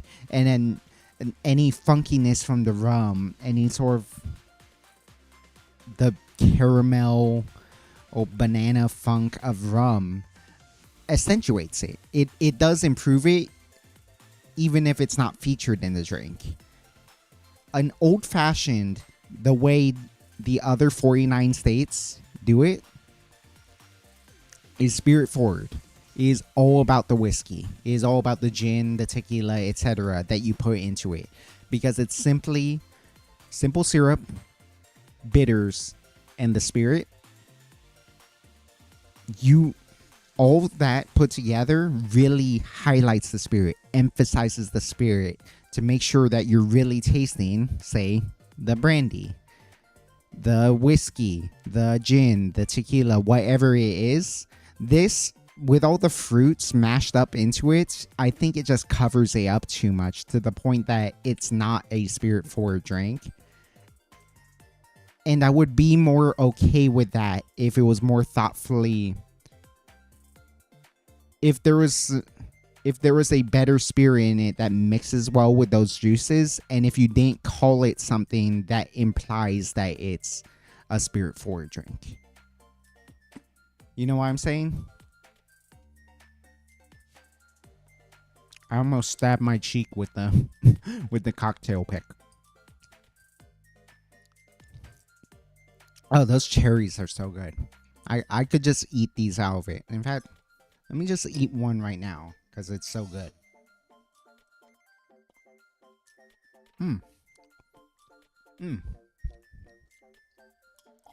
If you're ever going to use cherries for a cocktail, always use Lexaro maraschino cherries or some fancy cherries.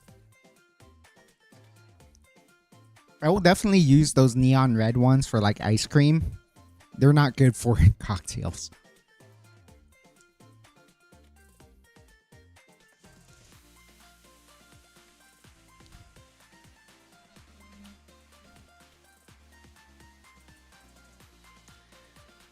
I keep thinking you're saying Angusaur, like the Scottish dinosaur. I've never heard of that. There's an Angusaur. Maybe I'll make an Angostura cocktail just for the Angusaur. How about that? Cocktails based on dinosaurs. I know no one's ever done anything like that. That'd be fun content, wouldn't it? Oh shit.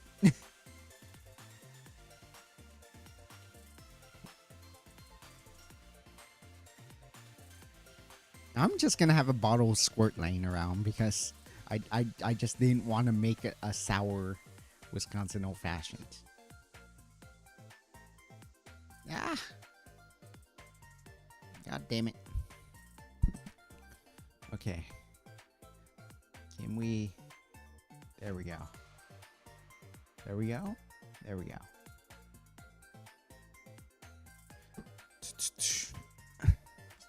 Almost choked on my water, wheezing to that. Wheezing to what? To Chibity's joke, or was it something I said? Yeah, whiskey and citrus's flavors don't mix too well. I mean, there's whiskey sours, but lemon goes much better than orange. I think it's specifically orange that's the problem. That's why I prefer neat whiskey over an old-fashioned. I still prefer an old-fashioned over neat. I like the addition of Angostura bitters. I just really like bitters. So bitters and whiskey are a dream pair. They are soulmates. They are absolutely soulmates. You put some whiskey and the bitters together, they are absolutely heavenly together. So I still prefer old fashions. Improved whiskey cocktails are my jam, actually.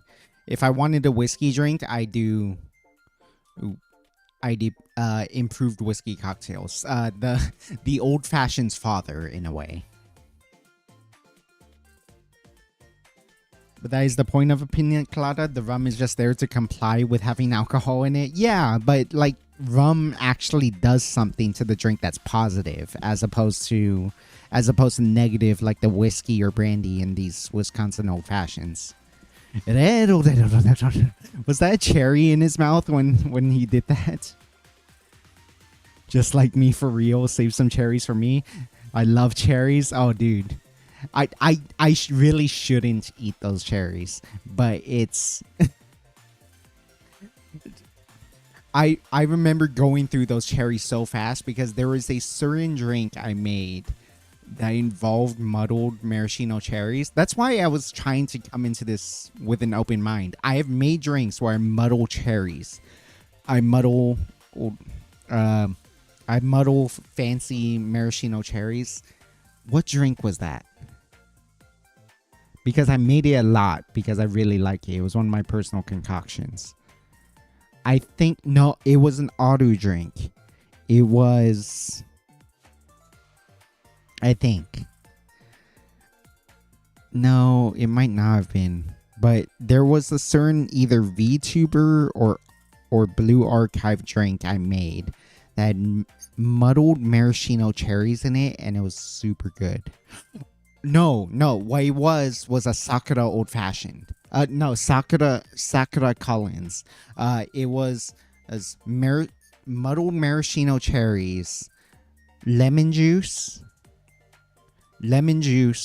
Japanese gin. Shake that together. Strain into a glass, and then top with soda water. That is one of the best things I've ever had.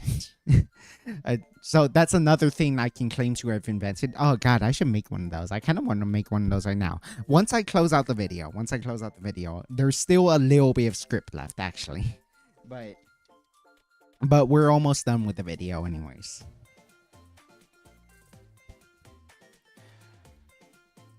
With the cherry. Yeah, it was a cherry.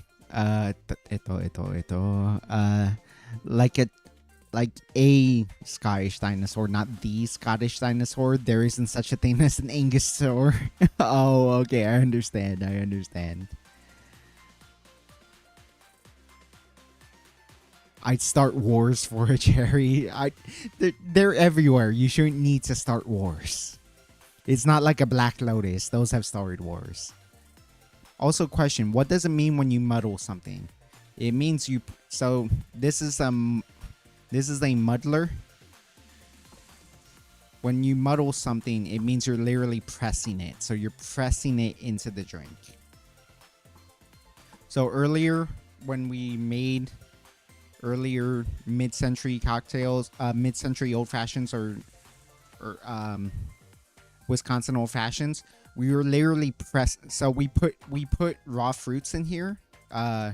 We put like an orange slice and a maraschino cherry in there, and then what we would do is press down on it. So it's like smushing it, sort of. The goal isn't necessarily to pulverize it, is the thing. If we did that, so we could also make this in a blender. Like a mortar and pestle kind of. Yes and no. So with a Wisconsin old fashioned, with muddled blackberries, with muddled strawberries, with muddled fruits in general, yes, you are trying to crush the fruit. You are trying to just press it down, release all its juices, etc. That is the goal. You would also muddle something like mint, though. And with mint, you aren't trying to pulverize it because you wouldn't actually want to swallow mint. You're trying to extract the oils from the mint.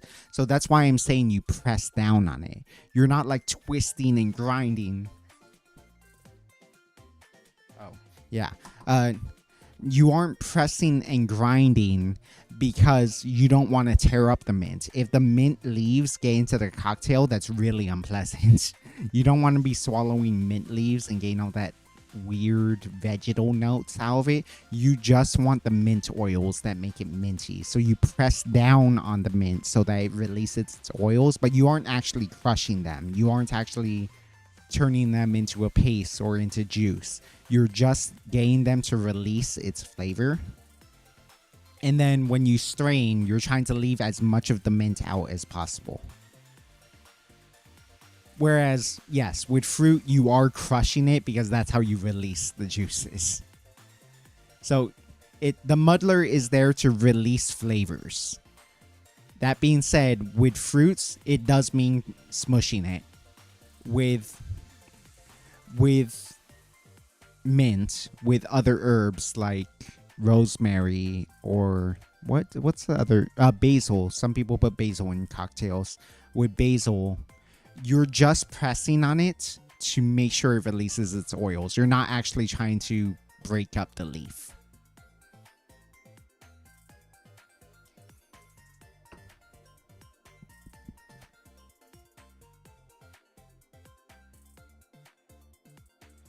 Would be funny though. Imagine the mighty Angusaur like living in Scotland. It makes the juice come out. Yes and no. It's just to get out some flavors, not to blend it. Yeah. The thing on mint is that people go too hard on mint. Just crush it with your hands to get the oils. Oh yeah, that's another thing too. A lot of cocktails at the end, the garnish is that you take a you take a sprig of mint and then you literally clap it in your hand. So you hold it in the palm of your hands and you like clap it, like crush it between your hands. You haven't broken up any of the leaves, but you've gotten it to release its oils. And then so now when you put it in your drink, it's going to smell super minty. It's going to leach the oils into the drink and add flavor. Just clap the mint as though it was a mosquito. Fruit do need to be squished. Exactly. Hacker Troll knows what I'm saying. Okay, last part of the script.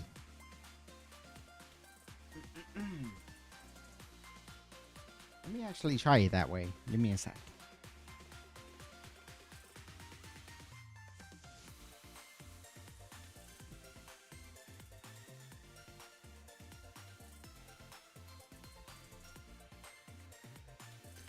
I had a lot of fun researching this topic.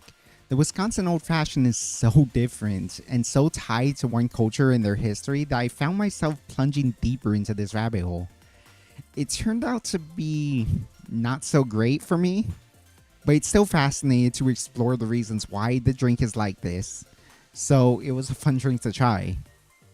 Did I do it right? What was your experience with this cocktail? Are there any other regional variants I should try? Damn, my handwriting is bad. How did I do describing the history? Let me know. In the meantime, thank you for watching Midnight Mixology. I'm No Natsu, and I hope to see you next time.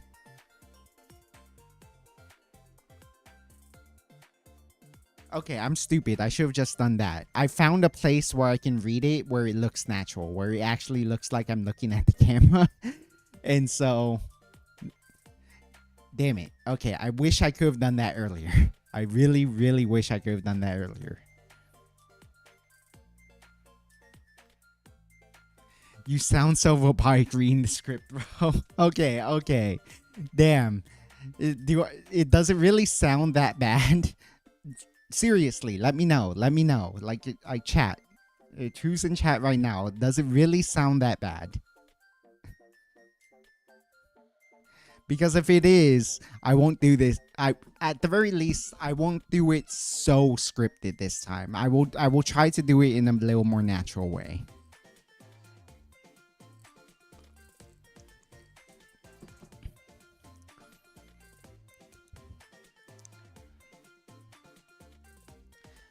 Well, it's his first time reading the script too. I really wish I wasn't still drinking this. Fuck it. Okay. We were on the subject. I'm going to make a Sakura Tom Collins. Frankly, because I want to drink a good drink and not a Wisconsin Old Fashioned anymore. I apologize to the people of Wisconsin, but I don't like your drink.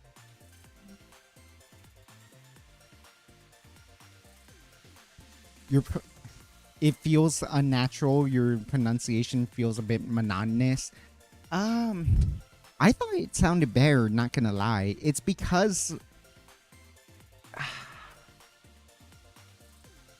It's sort of because there's a flow to it, there's more of a rhythm to it, as opposed to my natural speaking where I'm sort of... When I have to think on the fly, I feel like I fall back too much on prior knowledge. I fall back on the same things I usually say. I fall back on my normal speech styles. And therefore, that's why I thought scripting would actually bring out more of my personality, because it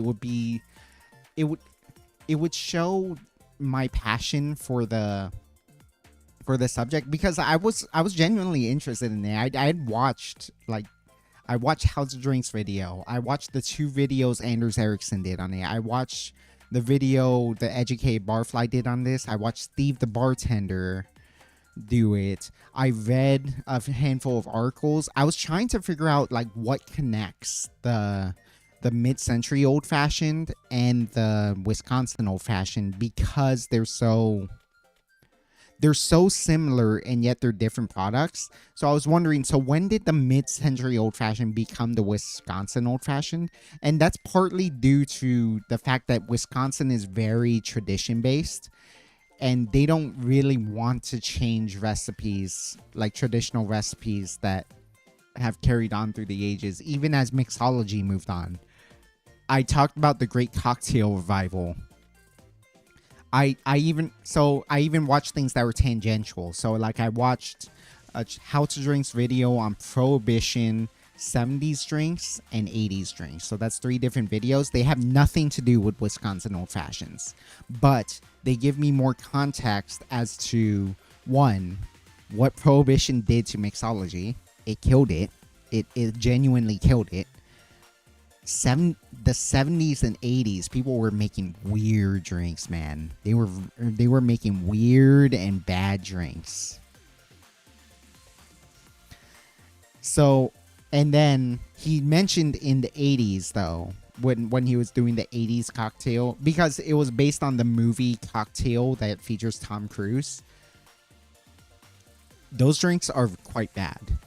The thing is, late into the 80s, a bartender named Daniel DeGroff.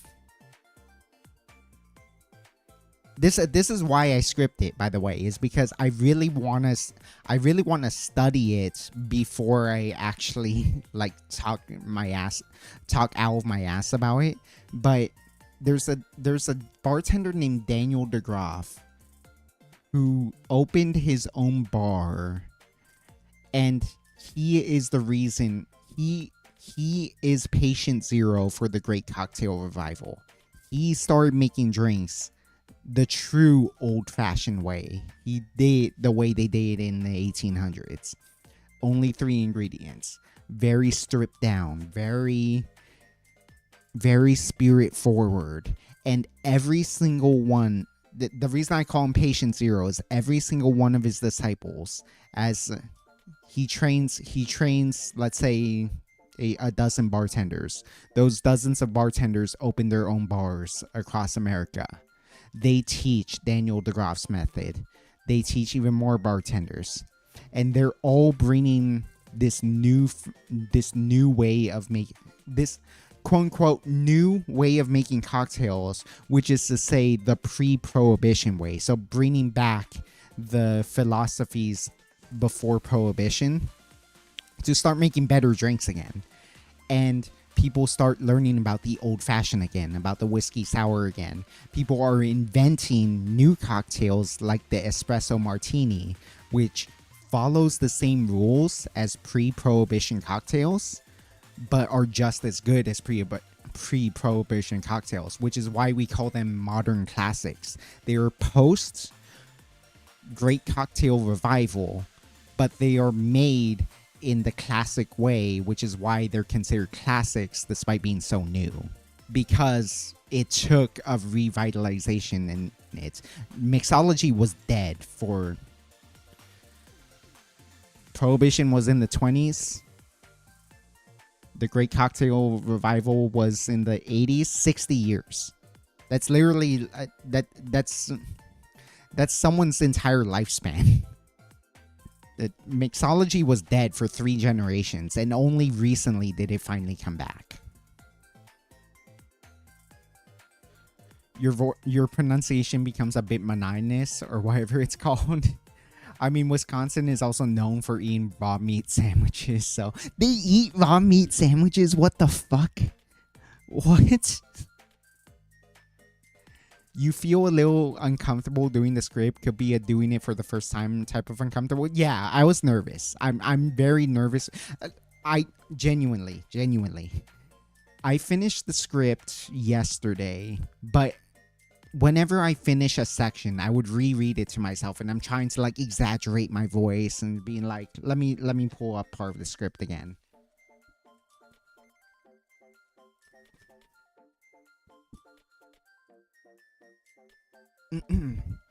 For For one, their spear of choice is brandy. Wisconsinites love brandy. In 1893, a then new distiller named Corbel made brandy old fashions for the people of Wisconsin, and they loved it. Many people in Wisconsin at that time were German immigrants who already had a fondness for brandy in their homeland. To this day, Wisconsin accounts for over 50% of all Corbel brandy sales in the United States.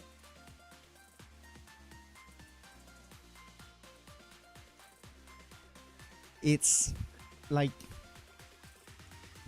I think the thing is when it's written out for me like that, I feel more confident in just reading the words as opposed to trying to pull it from my memory, trying to pull it from my brain and forming it into a coherent sentence. And that's why you hear me stutter so much. That's why when the first old fashioned video comes out, you're gonna hear me say like a lot. It's so painfully Californian. I just say like just because that's my that's the Californian filler word for when you're instead of it's like. And so I don't want to stutter so much. I don't want to stutter so much. I want to speak more confidently. I want my videos to have a better flow, and that's why I'm scripting.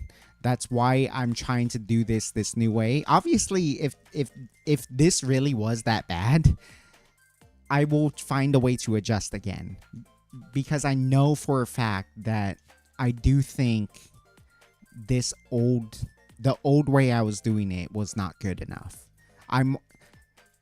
Yes, I am sacrificing being a little more natural to you guys. But when I watch it over, I don't feel like I'm watching a good YouTube video. The way I would watch, again, How to Drink, Educate Barfly, Anders Ericsson. These YouTube mixologists I love. I'm trying to be excuse me. I'm trying to be like them. I want to make great videos like them. In order for me to do that, I really need to script it better. I need to have more confidence. I need to have it roll. I need to roll my explanations a lot more smoothly instead of and then you know, because I'm pulling it all out of my head, because I'm doing it on the fly, because I'm pulling out of my ass, that lack of confidence, I feel like hurts my credibility. You know what I mean? And that's why I'm trying to do this more scripted style. And trust me, it feels super cringe. Especially when I was trying to do the thing. What was my call to action trying to be? Let's try it again, just so you can see what it was supposed to be now that I know where to put down my journal.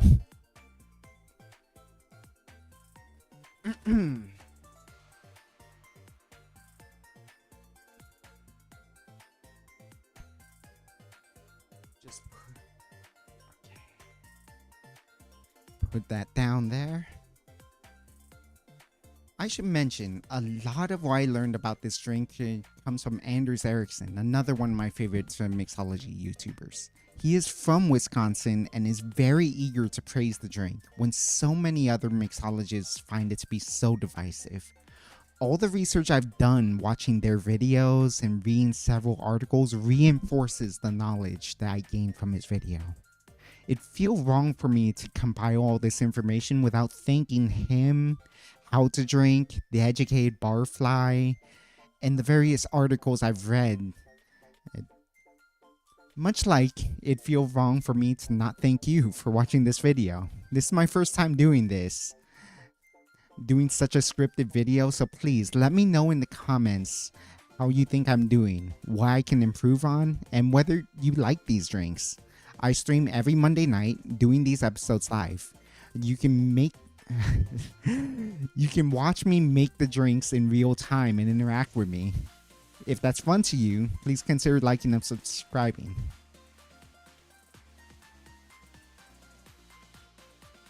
Ah, shit. Oh, God. Oh, God. Okay. Back to Barcan. Back to Barcan.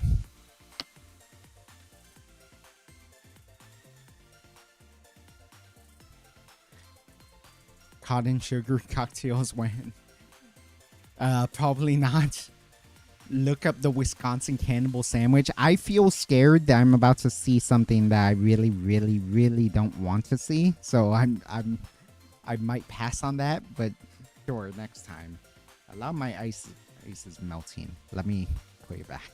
That's about to freeze over in a way that's going to be very unpleasant for me later.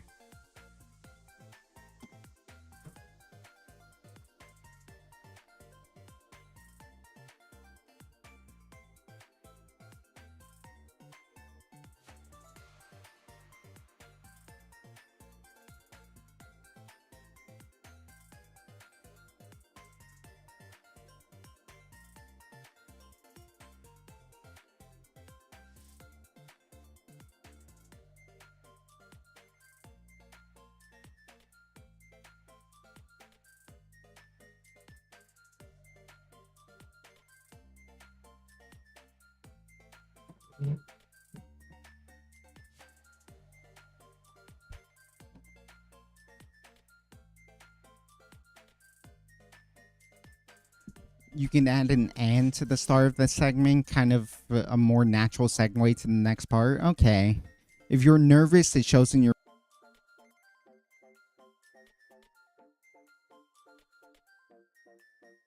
Be very nervous for every stream. That's a... I think I just need to get used to reading a script in front of the audience is the thing. Because it's new to me. Much like streaming was new to me. My first few streams, I was very reserved, very not well spoken, and I'm not very well spoken these days too. This knife is amazing. For the record, like, very happy with my purchase. I bought other things on Amazon the other day that weren't good, so I'm glad one thing I buy is good, and I couldn't. One thing was good. This knife, which is freaking good at slicing fruits, because I bought some clothes and they didn't fit right, and I bought some other stuff and they didn't work right, and so the fact that one thing I bought that actually worked well, very happy with this purchase. Very glad to have a fruit knife now. This is so much better for carving fruit. I genuinely think that this knife might help me do a lot more garnishes. Damn, I totally distracted myself from what I was saying. What the fuck was I talking about? Yeah, I was very nervous my first few streams. I was very nervous this stream because it's like, oh god, I am actually reading this script in front of a lot of people. I'm not sure how well this is gonna go, but I really want to present it in this style. The main issue was that I was holding it in front of me, so I'm like looking down, and I'm pretty sure that's getting caught by my tracking. Did it look like I was looking down a lot when I was reading my scripts earlier? Because as I realized that if I just put it like my laptop's over there. If I just put it on my laptop and cover my screen, it will look like I'm looking at the camera. Because I'm looking at my model right now and it looks like I'm looking at the camera. I'm not. I'm looking at my laptop screen.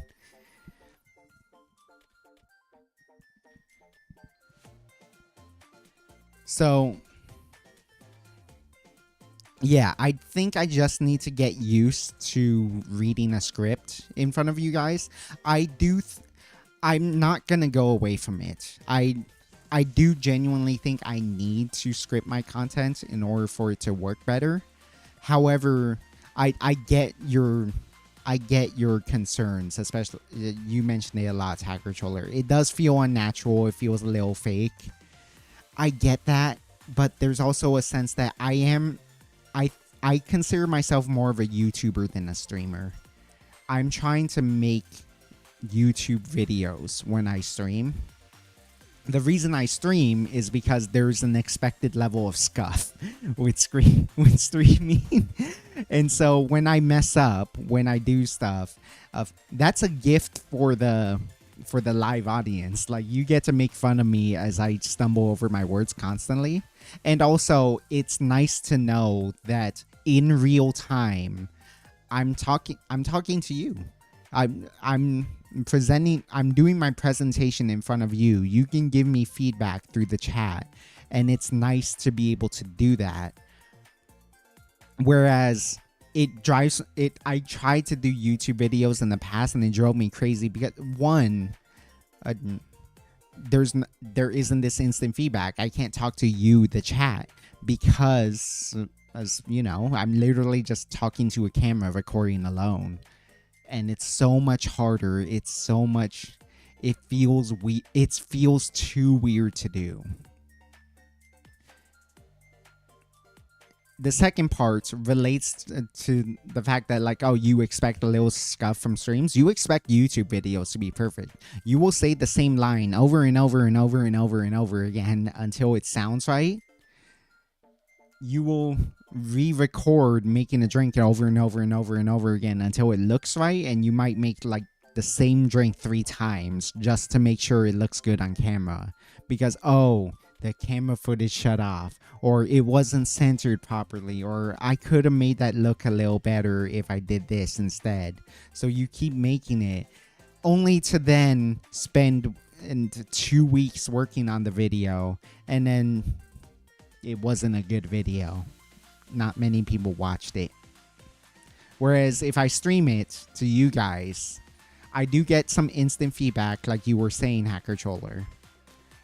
And I just feel sane knowing that what I'm doing does resonate with you guys. So, sure, the video itself might have been cringe when I was doing those scripted segments, when I wasn't talking to you guys and more talking to the camera for the sake of the YouTube video. But, like, we could still have this back and forth. We could still have... It still has that stream feeling to it, because once I get to the unscripted parts of actually trying the cocktail, sipping it, it's getting worse as the ice dilutes. Reacting to it, and you guys can see it live, and we can have a back and forth. It's like, oh, this is, yeah, Wisconsin's known more for its beer and cheese, not its cocktails and whatnot. We can still have these moments together, and that's why I think it's okay for me to have some scripted segments, because they'll only last for like a couple minutes tops. And I know for a fact that my favorite YouTuber, How to Drink, does this too. Go watch How to Drink. That's literally the name of his YouTube channel, How to Drink. And he does these episodes, and they're so well scripted. He does his own thing where he's talking about the history of a cocktail, the history of rum, the history of this and that. Then making the drinks and going off script. It's like, ooh, this tastes weird. Ooh, this tastes really good. It has a nutmeg and it's got banana funk and all this. And then he'll talk about the drink in an unscripted way, sure. But there's still lots of structure to his shows. And then at the end of the video, he will tell you, this video was filmed in front of a live studio audience on Twitch. Catch me live on Twitch every Monday through Friday. I don't think he does it every week. Catch me on Twitch every Monday. Where I shoot these videos live. And you know, he's doing all this scripted stuff in front of an audience too. So I kind of thought I could try that. And clearly I haven't succeeded yet. I will try to refine my process for future streams like this, but it's something I want to do. To be honest, I tried to make it sound even more fake, like an infomercial or something. So like intentionally like be like a car salesman. How would I do that? What part of my script could I do that for?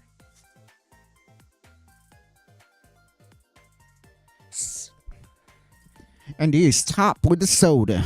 Your options are sweet, sour, press, and soda. Sweet means it will be topped with lemon lime soda, like a 7-Up or a Sprite. Sour means it will be topped with a grapefruit soda, like Squirt. Press means it will be topped with half lemon lime soda and half water. And soda means it will be topped with just soda water. All that for $4.99. I don't know. That was so...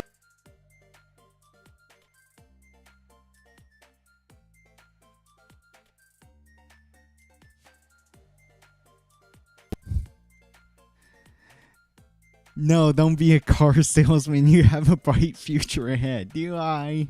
I'm a wannabe YouTuber streaming who's a VTuber who's not big yet.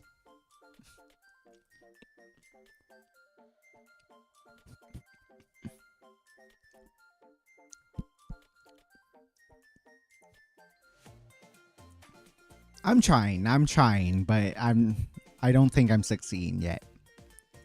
My goodness gracious, that made me cringe to my roots. Yeah, if you thought I sounded fake already reading from the script, that's me trying to be goofy while trying to act even more fake while reading the script. Funnily enough, it sounds better when you exaggerate the expressions. Maybe I should do that then. Maybe that's the solution. Maybe I should be more flamboyant, be more crazy when I read these scripts. Maybe if I do intentionally fake it up a bit more, it would be better. Who knows? Maybe that's the solution. Because like I said, you do have a good point, Hack Controller. Like, it is better to sound more natural with your audience. I want to stick to my guns to try to do more scripted content. Maybe that's the balance. Maybe if I intentionally exaggerate the fake segments, it makes it feel more real when I do the unscripted segments. It does make it seem more intentional. Okay. Practice makes perfect. Okay. Anyways, I want to make a drink that I like. We're done with the YouTube video. Don't worry about me doing fake shit anymore. I just want to make a drink I like. That does involve these delicious maraschino cherries. This is something I invented a long time ago, actually. Like, legit. My first year as a VTuber, when I was mostly still retweeting, let's be honest. I invented this drink, and I much like the mint Fantome cocktail, I have not seen anyone do this. So I get to claim I invented this. And it's also one of the best drinks I've ever had. So we're actually going to put a lot of these. So I'm going to say 3 maraschino cherries. I think I remember doing more.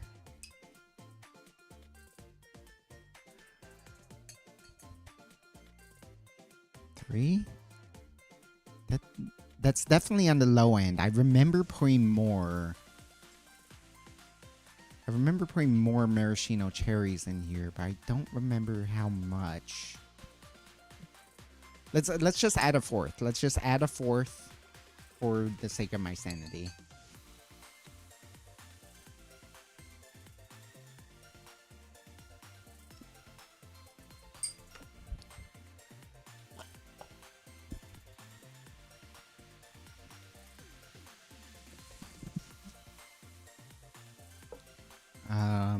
And then we just do this. Yeah, and then we just do this in the Tom Collins style, right? Yeah, so we don't need much simple syrup because the cherries are gonna be...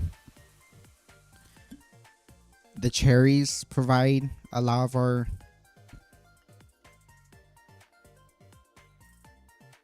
sweetness. So I'm gonna say just about... Yeah, like half of a half. Okay, that's a little more than half of a half, but like About a quarter of simple syrup. If we even need that. If this turns out to be too sweet, you can just add... you can just add simple... you don't even... Rather, you don't even need to add simple syrup, is what I meant to say. A lemon. Be right back with a lemon.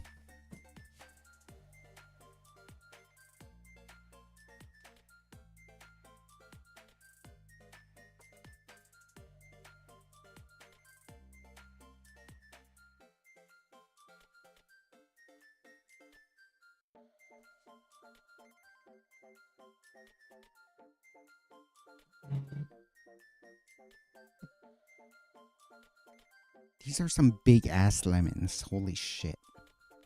I don't think I need all of these lemon. This cuts through the lemon so fast. I love this fucking knife. This knife is so good. Holy shit, bros.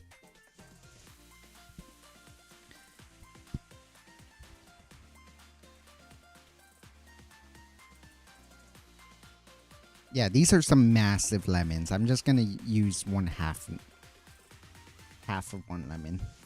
It won't even fit. Okay, there we go.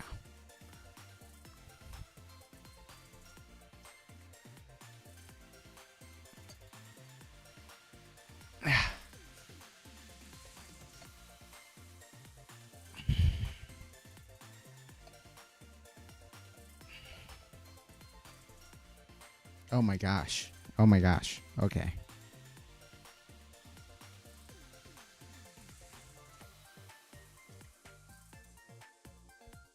Yeah, that was a hell of a lemon. Jesus. Okay, we are going to want to muddle these strawberries. So, here we go. Because it's fruit, it's okay to pulverize them, but otherwise you wouldn't. The rule with muddling is just to press. In the case of fruit, pressing them implies pulverizing them, so it doesn't matter either way.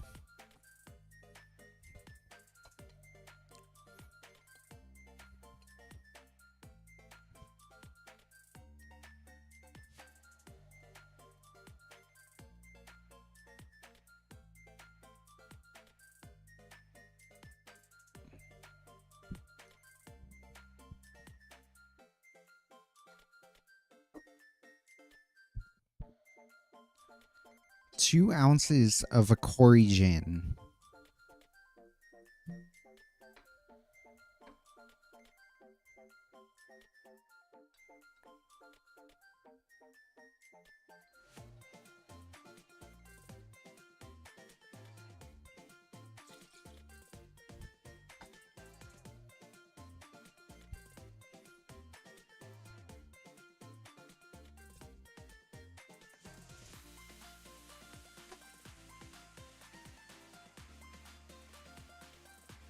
Ah, gosh. I'm trying to put it back. Give me a sec. Alright. I'm gonna shake this with ice. I'll be right back while I fill this with ice.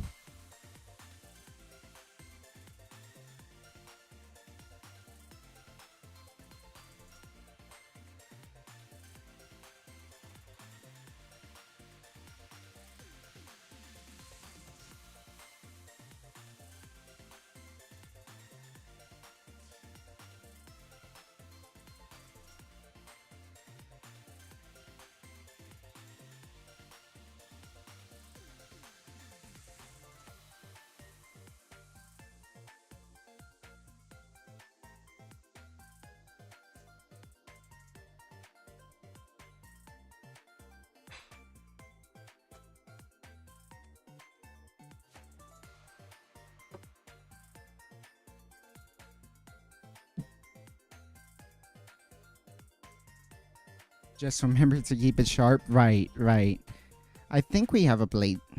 I think I know where a blade sharpener is. So it should be fine.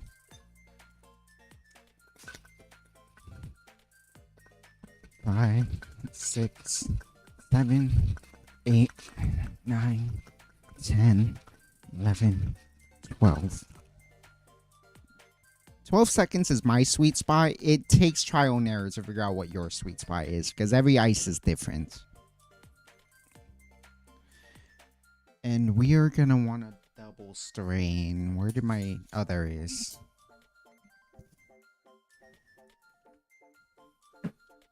Whenever you muddle anything, if there are fruits in it, you really, really want to double strain it so you don't get too much pulp in your cocktail. Actually, wait. No, that's correct. That's correct. Yeah.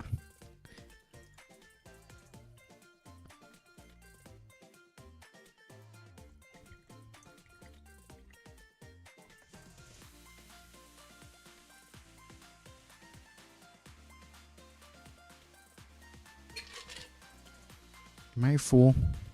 I think I'm a fool. Right. Right. No.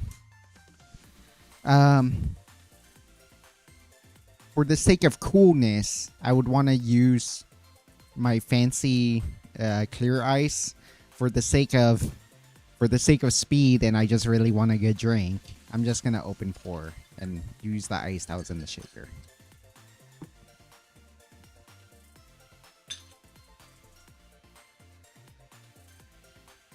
There we go. Much better wash line. Obviously, that's not filled all the way to the top, but that's what the soda water is for. So we're going to fill this up with soda water. I need to recarbonate this, so give me another 10 seconds.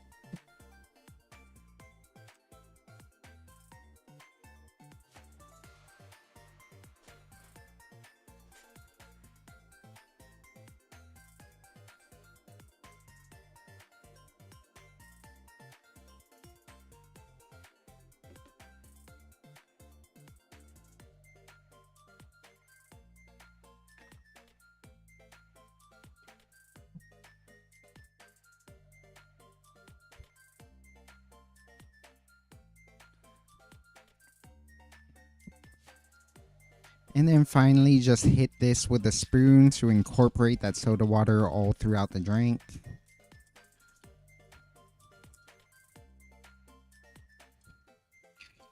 I'm not really stirring this, partly because it's carbonated. If I stir it too hard, it's going to fizz up and be unpleasant to work with. Not to taste, but to work with. And there we go. A Sakura Collins.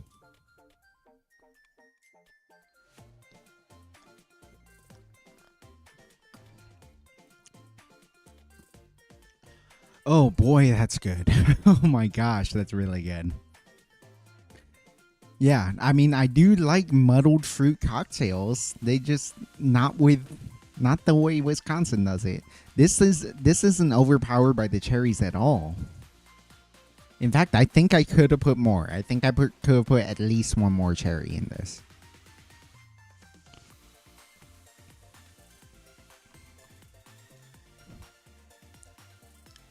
Yeah. You get a lot of the floral notes from the... Yeah, you get a lot of floral notes from the gin. You get just that cherry blossom waft through it. That's really nice. You get the cherries themselves, which are super sweet, but they're very well moderated by the lemon and the soda water.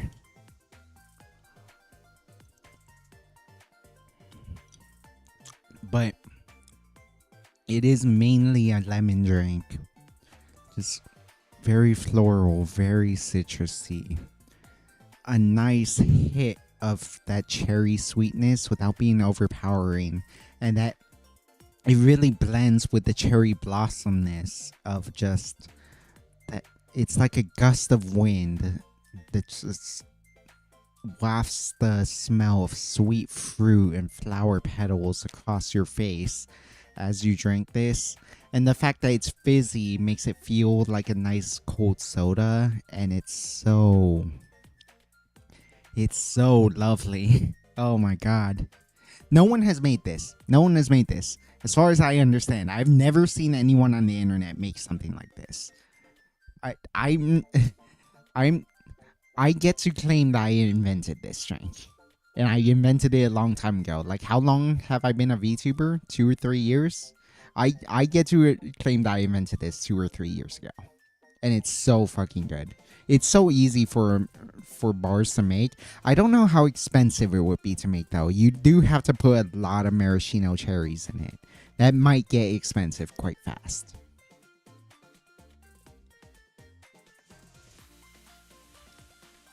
But damn, that's good.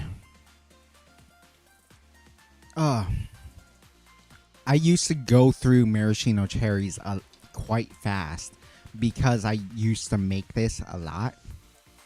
And of course, if you're putting 4 to 5 cherries per serving, it goes through it very, very fast.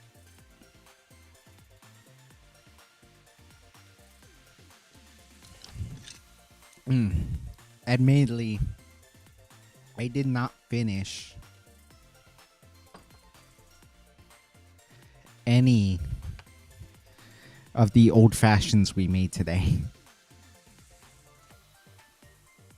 I am already almost done with this cherry blossom. My cherry blossom Tom Collins.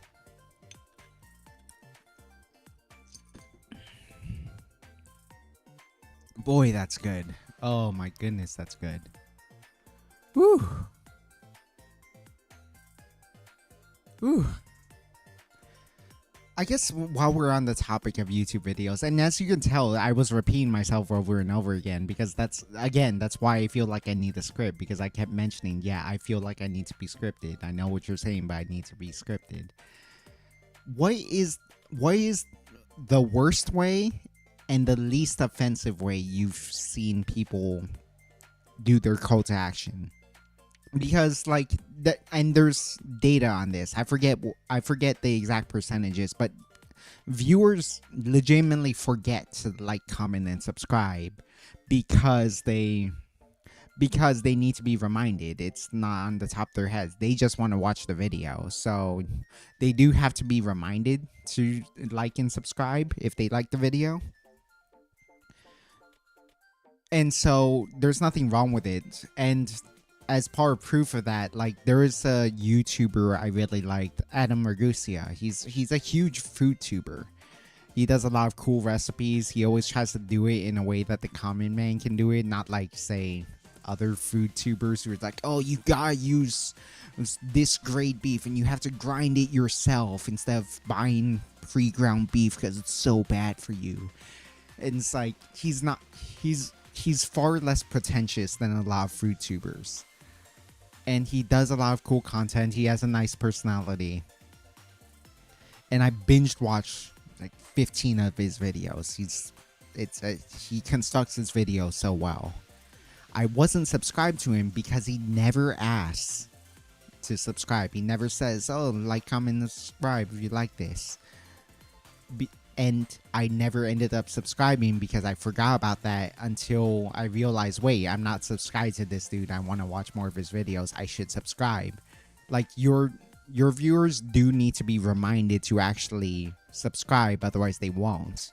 Because it's easy to forget. We're only here to watch the video. And if we do like the video, we would want to watch more, but that requires active participation on our part. My friend, I was talking to my friend about this because as I was telling him what I was doing, and it's like, oh, that sounds cool. And I was asking him, like, what call to action makes you want to subscribe? And he told me, he instead answered the opposite way. He really hates it when it's like emotional blackmail.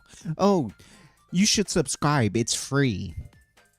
No, it's and then he started complaining, no, it's not. It's like, once I subscribe, my feed's gonna be full of you and I might not like all of your videos, so there is a cost here. Or when they bring up the analytics, like, oh, 90% of you aren't subscribed, so make sure you hit that subscribe button. And I remember talking to him about that because I actually know the reason why that happens. Because my own analytics tell me that actually more than half of my subscribers see my videos. It is a good thing if most of your viewers are not subscribers. It means YouTube is pushing you. It means that YouTube is trying to reach, is putting your video in front of the eyes of more people. People who are specifically not subscribed to you, so you can potentially get more long time potential new returning viewers. But that's why it already sounds obnoxious, but that's why it's even more obnoxious that people would go like, oh, 90, my analytics say that 90% of you aren't subscribed, so you should subscribe. It's like, that is so fucking selfish, my dude. The reason 90% of the people aren't subscribed is because 90% of people are seeing you for the first time. I don't want to assume you're subscribed because I want to assume, because you should be making videos as though people are watching you for the first time, just in case, because it's you don't know if some people might not know the in-jokes. Some people might not know the basics of this and that. If you're doing like a tutorial type video like I do, they're gonna want to know the basics. It's like, and you can say stuff like, oh, we've gone through this almost every video, but as you usually do, make sure you add your lemon juice and your simple syrup, and that's fine-ish. But don't just assume they know. It's like, oh yeah, lemon, simple syrup, whatever, and not really explain it, because like there are gonna be first-time viewers who don't know. Let alone like using that emotional blackmail of, oh, 90% of you aren't subscribed. Yeah, thank YouTube for pushing your video, dude. 90% of them aren't subscribed because they're pushing it to new viewers who you should just naturally try to get to subscribe with your own content, not blackmailing them, basically. Yeah, call to action tends to be more annoying to the viewers. I was telling that to my friend when I was trying to write the script. Was like, damn, I can't think of a way to do this that doesn't sound cringe as fuck. It sounds so cringe to be like, how did I do it? How did I do it? Because I was trying to be more empathetic, trying not to be super like beggy. That's the thing. That's the thing my friend told me was, it shouldn't sound like you're begging for the subscription or that you're entitled to the description the way a lot of YouTubers do it. The way a lot of YouTubers do it pisses them off because it feels entitled. And perhaps they're the nicest guy in the world.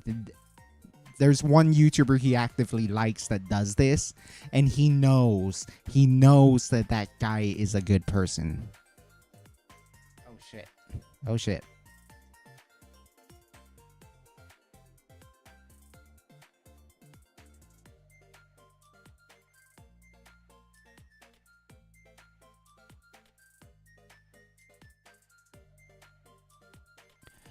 He knows that guy is a good person, but he does that thing, and he always grinds his gears because it sounds entitled. It sounds like, oh, you should subscribe to me, or like, why aren't you subscribed to me, type of behavior. And that's when he expanded, like it shouldn't even sound like you're entitled to it. I might know that you're a good person, but if you sound too entitled to my subscribe, it makes me not want to subscribe to you.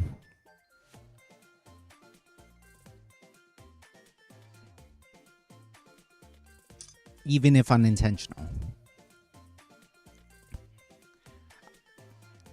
I won't subscribe to someone that uses emotional blackmail calls to action. I don't follow a lot of new content creators. The one I watch were either introduced to me on Tumblr or associated with Team 4-Star, the Dragon Ball Z of rich guys. Oh yeah, I remember that. Yeah, it's hard for me to branch out just because the way the YouTube algorithm works is that when you subscribe to someone, when you watch someone, it really aggressively pushes their other content on you to see if you'd like it, to really get a feel for if you really truly like them. So that's why it's hard for me. It's like I know I will be personally inconvenienced if I subscribe to this guy and it turns out I don't like the rest of his content. So I'm the same way, but also I know for a fact that I need to do it. If like I said, I want to be one of the YouTube style VTubers. I want to be more of a YouTuber. In fact, I don't even want to be like a VTuber. I am a VTuber, obviously. Like, look at I'm using the fucking live 2D model after all. But I'm trying to be a mixologist YouTuber who happens to present my content as a VTuber. I don't like doing all the typical VTuber, like the idol stuff, like, oh, singing, just positive community, interacting with fans and all that kind of stuff. Like, I mean, I love interacting with you guys, but you know what I mean, in the idol sense, in the Hololive sense, in the Japanese idol sense. It's so not who I am, I feel like. And I don't think I would do a good job at doing that. And so I feel like it would simply do a bad job. I would just simply lean into the fact that I do mixology stuff. I would lean into all the mixology stuff because I know I'm good at that. I would lean into just my knowledge of mixology. I would lean into the stuff I actually know pretty well.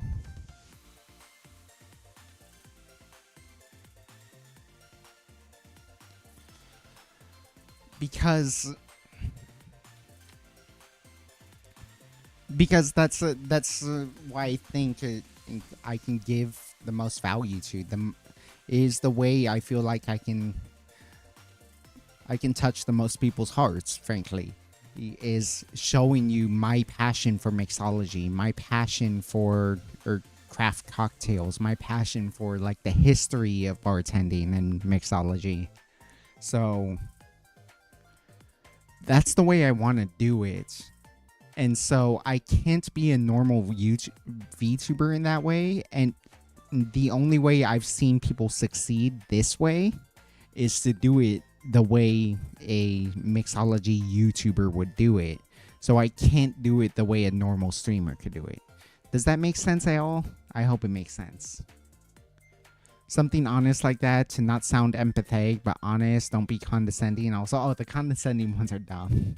Yeah.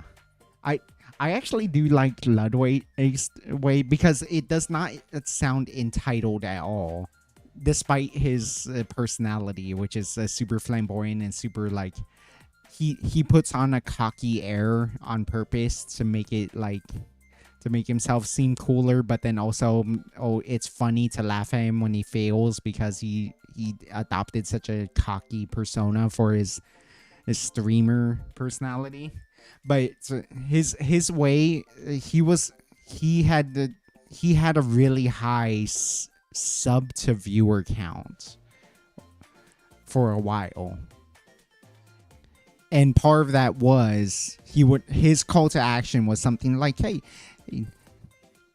check if you have your Prime subscription. Just look at, like, you don't have to, just check. If you hit the subscribe button, it should say that you can subscribe for free with Prime.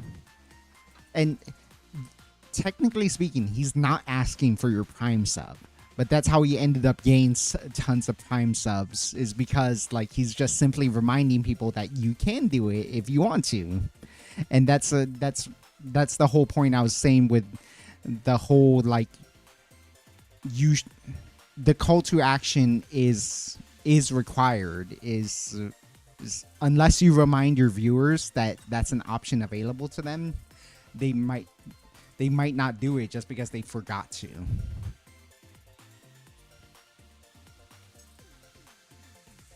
that's why I wanted to figure out a way to ask to like, comment, and subscribe, but I just couldn't think of a good one. What was my script again? Uh, how do you think of mine? So let's actually try this again. I know I read this already, but I want to try it again.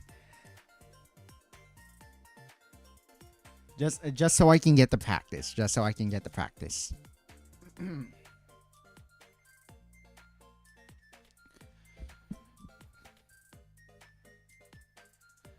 Much like I'd feel wrong for me to not thank you for watching this video. This is my first time doing such a scripted video, so please let me know in the comments how you think I'm doing, what I can improve on, and whether you like these drinks.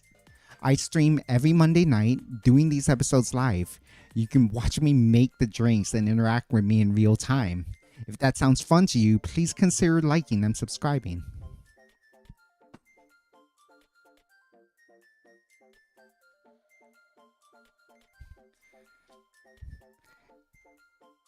That is the nicest way I can do it. That doesn't sound beggy. That doesn't sound condescending. That tries to sound on it. I mean, again, it is an honest feeling. I do want to have fun with you guys. I do hope this stuff is good. I do want your feedback, and you've been giving me your feedback, Cat Controller, so I really appreciate that. But it nonetheless sounds so cringe. No matter how I try to dress it up, it feels like I'm begging for your like, comment, and your subscription.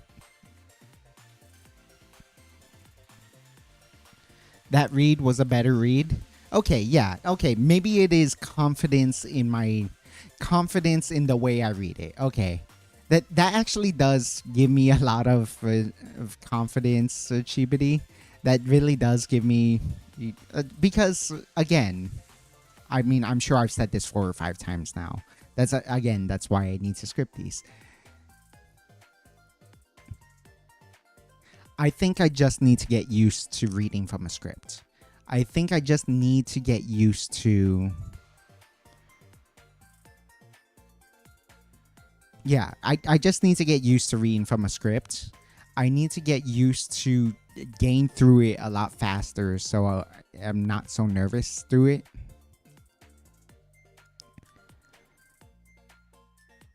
Yeah. I know Hacker Troller gave me a lot. Chibity, what did you think of it? Filter T, if you're still here. Poke, if you're still here. If anyone's lurking, if you're still here. Or can you let me know what you think of this so far? Because I really want to know how I can improve on this, because because it's a stream, I feel like I should be interacting with you guys more. Because I want to make YouTube videos, I do think it should be scripted more. So finding that balance is so hard, because you want to max out both, obviously, but every time you focus more on scripting, you're taking away from the interactivity. When you're focusing more on interactivity, you're taking away from scripting. And so it's so hard to do both well.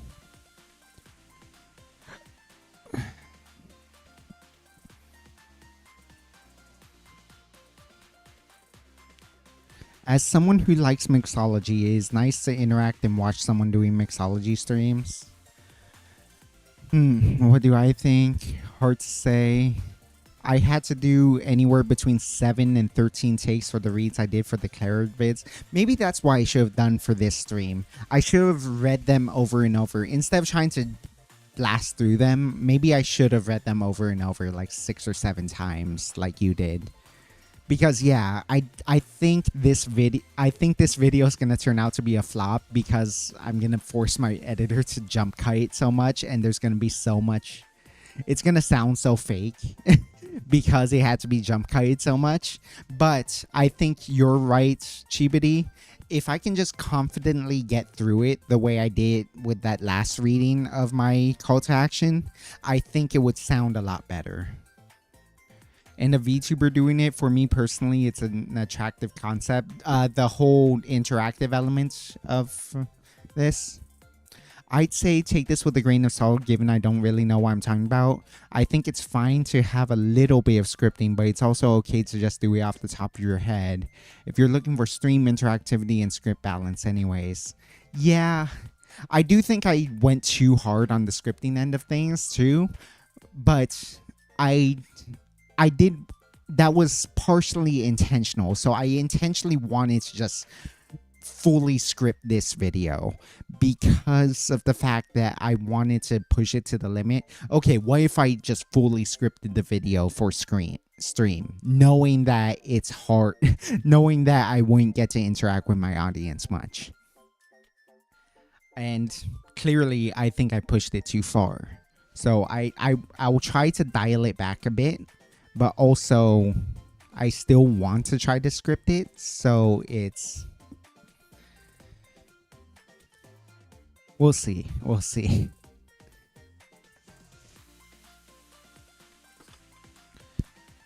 Yeah. How long have we been streaming anyways?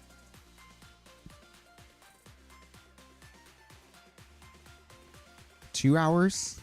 Nice. Is there more I can do? Honestly, okay.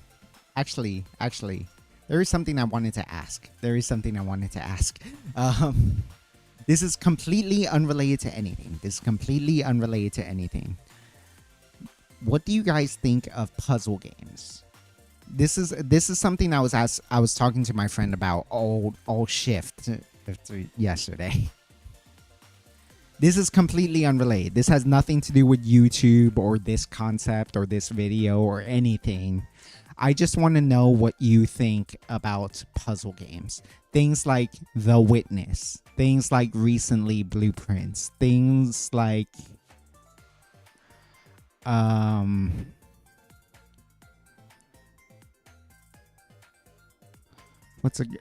Portal. Portal is a puzzle game. Some stuff like that. What are your thoughts on puzzle games? This is a completely unrelated topic. We're just now in just chatting. So I could end stream right now, but I actually want to talk about this simply because me and my friend talked about this a lot, and I kind of want to hear your guys' thoughts. Filter T is right. For every stream, you have a plan for what to do in that stream. But again, improvising, it's the thing that gives it your personal flavor. I agree with that. But that's another reason I wanted to fully script this video, was because there are inherently parts of this video that are unscriptable.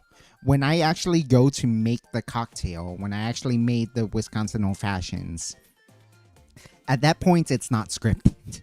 I can't script my reaction to it if I haven't had it before because, well, I hadn't had it before. There's nothing I can plan for, so I'm just going to make it, see what happens, and just let the words fall out of my brain off the top of my head. That's part of why I was okay with fully scripting it, was because I knew there would be sections of the video that are inherent to just any mixology topic I can come up with that would be unscripted anyways.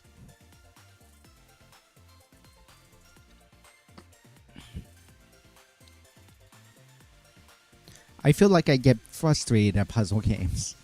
I kind of feel the same. So I have a really nuanced take about it, but it's tough because there's no puzzle game that would be the balance of difficulty I want. Maybe Blueprints, but like in order to do that, I would either have to play the game or watch someone stream the game. But if I watch a stream, I spoil the game, which is one of my biggest pet peeves about puzzle games, but we'll get there. Let me read the rest of your comments. I like to feel like Sherlock Holmes, so yeah, I kind of like them. I can feel that. I like feeling smart too, which is that's how my friend introduced me to the topic. We were just working. We were working on our own things. I was like dealing with paperwork. He was scanning some stuff, and he brought up, like, we had some downtime. There was nothing to do. And so he was just watching a stream on his phone of Blueprints. And he just randomly came up to me and was like, "Hey, you want to look up this puzzle with me?" And and then I figured it out, but I want to see if you can figure it out. And then so he showed me the puzzle. It was from Blueprints, and I was like, whoa, I don't get it. Whoa, what the fuck? What am I looking for? And he gives me the hints the game hints you to, and I'm looking at it and I couldn't figure it out. And what it is that you're trying to figure out the title of the painting based on this really abstract art, and it's actually really clever. And so, and he was talking about like, oh yeah, I felt so smart figuring this out by myself. So yeah, I see what you mean about like feeling like Sherlock Holmes and figuring it out for itself. It's really cool. It really depends on how convoluted the puzzles are, because I get very frustrated like I've hit a brick wall in anything. I'm planning on some kind of puzzle games, but first I need to finish Hollow Knight. Fair enough. Also depends how annoying the puzzle is. Yep, definitely. Your friend sounds like he knows about life. Yeah. No, my friend is really cool. I honestly, he's the only person I've talked to about the fact that I stream. He doesn't know about this stream, but he knows that I stream.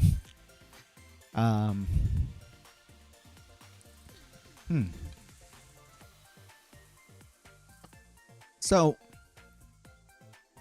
the way I feel about it is I think there's a tough balance to have with puzzle games. I think they occupy the two extremes, which sucks because I want to be in the middle. So you have the two extremes, but I want to be in the middle. So on one extreme, let's say this one. On one extreme, you have like baby puzzles that a child could solve. In, say, Skyrim, in one of the dungeons, there's a puzzle, there's a locked door, and it doesn't have a key, but you have to solve a puzzle, but the puzzle is fucking easy. Or like, I don't know. I feel like there's some in Uncharted, or like other actiony games where the main point isn't the puzzles, it's the action, and the puzzles are there for some kind of flavor. Like it's a Lara Croft game, it's an Uncharted game, it's whatever, it's a Resident Evil game, and so you have to do these weird puzzles in order to actually get through the game. But it just feels like a hassle because you just want to go back to shooting zombies. You want to get back to shooting other people. You want to get back to the story. So the puzzle can't be too hard because no one wants to get stuck on this part when you could be doing all that other fun stuff. But then it's a very unsatisfying puzzle for that reason. On the other end of the spectrum, you have the dedicated puzzle games. Your The Witnesses, your Blueprints, your, I think it was called Pez or Fez. Oh, we could talk about Fez. I told my friend about Fez. He was very upset. Because Fez is the perfect example of what I'm talking about with this other end of the spectrum, where the puzzle, because it is a pure puzzle game, where the only gameplay is the puzzles, or at least the majority of the gameplay is just the puzzles, it has to be real mind-bendy, real brain-teasy, real esoteric in order to actually make it feel like a proper puzzle. Like, oh, okay, you really have to rack your brain around it for like 20 minutes straight. You really gotta think about it. You gotta think back earlier in the game when it gave you these hints, like, oh yeah, so it was this means that, and then if we translate this into a cipher, then that means... So in Blueprints is actually a really good puzzle game. From what my friends showed me, from what I saw on other people's streams, I intentionally did not watch too many streams about this because I kind of want to play it for myself.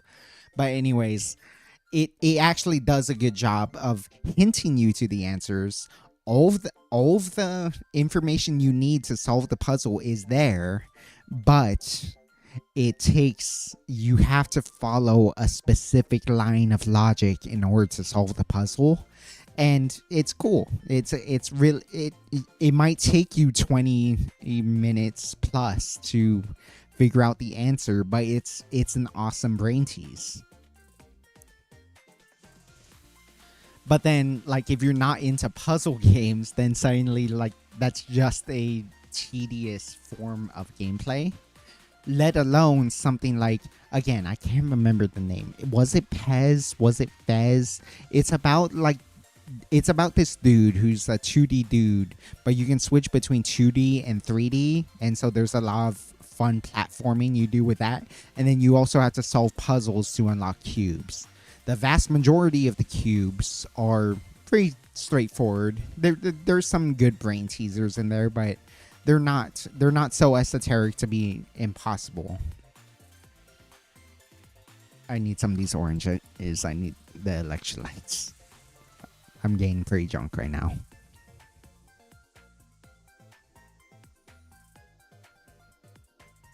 But the issue with Pez or Fez or whatever this game is called is that so there are a bunch of anti-cubes which are much more difficult puzzles, and then you have red cubes which are absolutely esoteric. There are only 3 red cubes in the game. One of them is super, so there's a, you have, for one of the other main cubes, you have to like look at a bunch of stuff through a telescope, and there's a moon that's flickering. If you realize a star that's flickering, if you realize the pattern that it's flickering, you would realize it's trying to tell you something in Morse code. When you translate the Morse code, it turns out that it's a hex symbol. A hex code. That's what it is.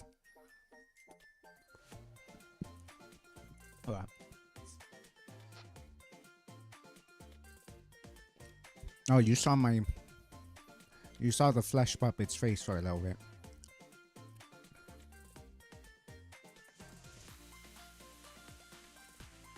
Whatever.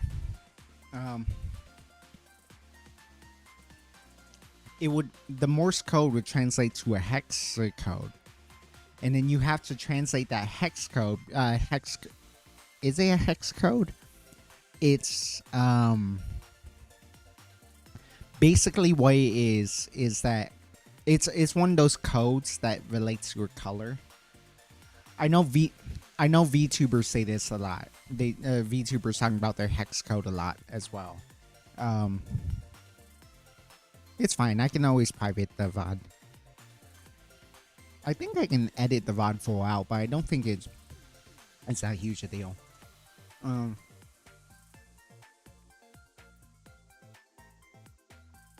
But the hex code relates to a color, and then you have to use that hex code somewhere else in the game to then do a really esoteric button press combination to unlock the code. If you know all of that stuff, it's straightforward from there, even though it takes a lot of outside knowledge. That's why it's so hard to find these red cubes. I forget what the second red cube was for. The third red cube was so esoteric that the community figured out the answer, but they don't know why it's the answer. And that's sort of my problem with puzzle games. So with that puzzle, what you do is you get half of a map. And that map is supposed to clue you into a specific selection of button presses that then is supposed to clue you into a set of button presses that then summons a black monolith. And then when the black monolith you have to be, in order to summon the black monolith, you have to stand on a certain part of the map, and then you have to stand on a certain part of the map, and then you have to do a series of button presses based on half of that map to summon the black monolith. Then, with the black monolith in the level, you have to stand on another specific part of the map, do another combination of button presses that would then spawn the red cube out of the black monolith. And no one could figure out what that code was supposed to be naturally. Like, it felt like there were not enough hints to figure out what the code was supposed to be in order to unlock it. However, the community did find the code by brute forcing it. Thousands of players. I think the permutations was something like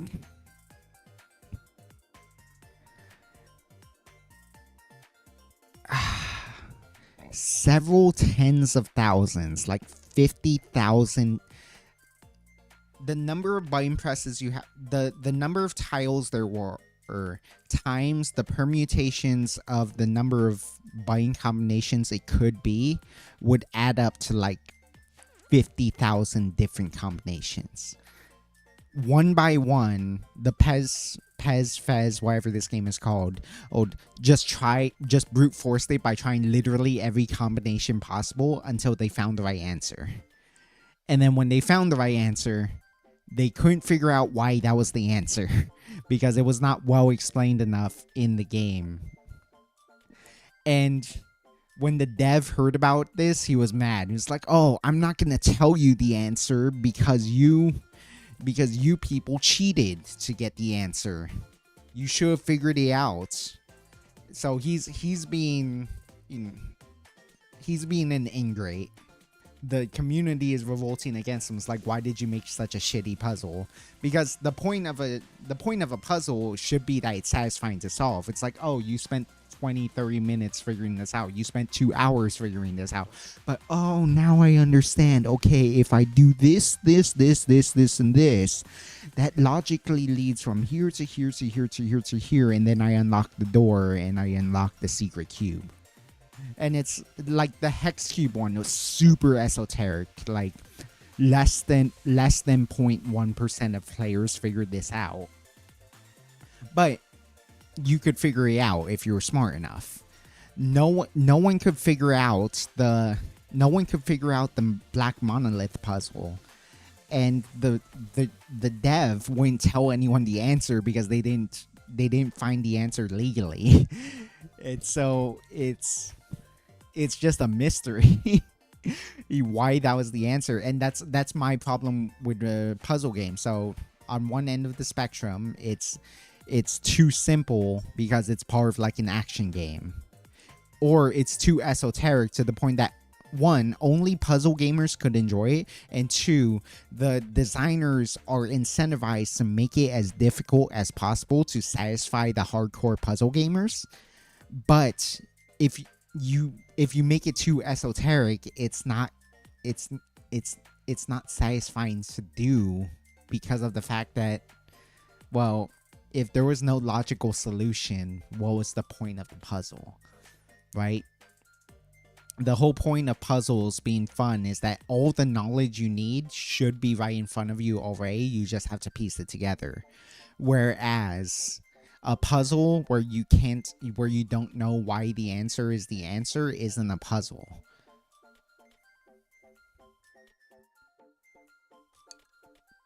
That sounds horrific. Yeah. I would like a balance, something that's in the middle, but there aren't games like that. If you're a dedicated puzzle game, you want to make your puzzles esoteric. If you're an action game that just happens to have puzzles in it, you don't want to keep players from the action too long. True, the puzzles are the pinnacle of applying logic. Yeah, you need to find the logic line, and sometimes there's leaps of logic, but they're there. That's why my friend really likes Blueprints right now.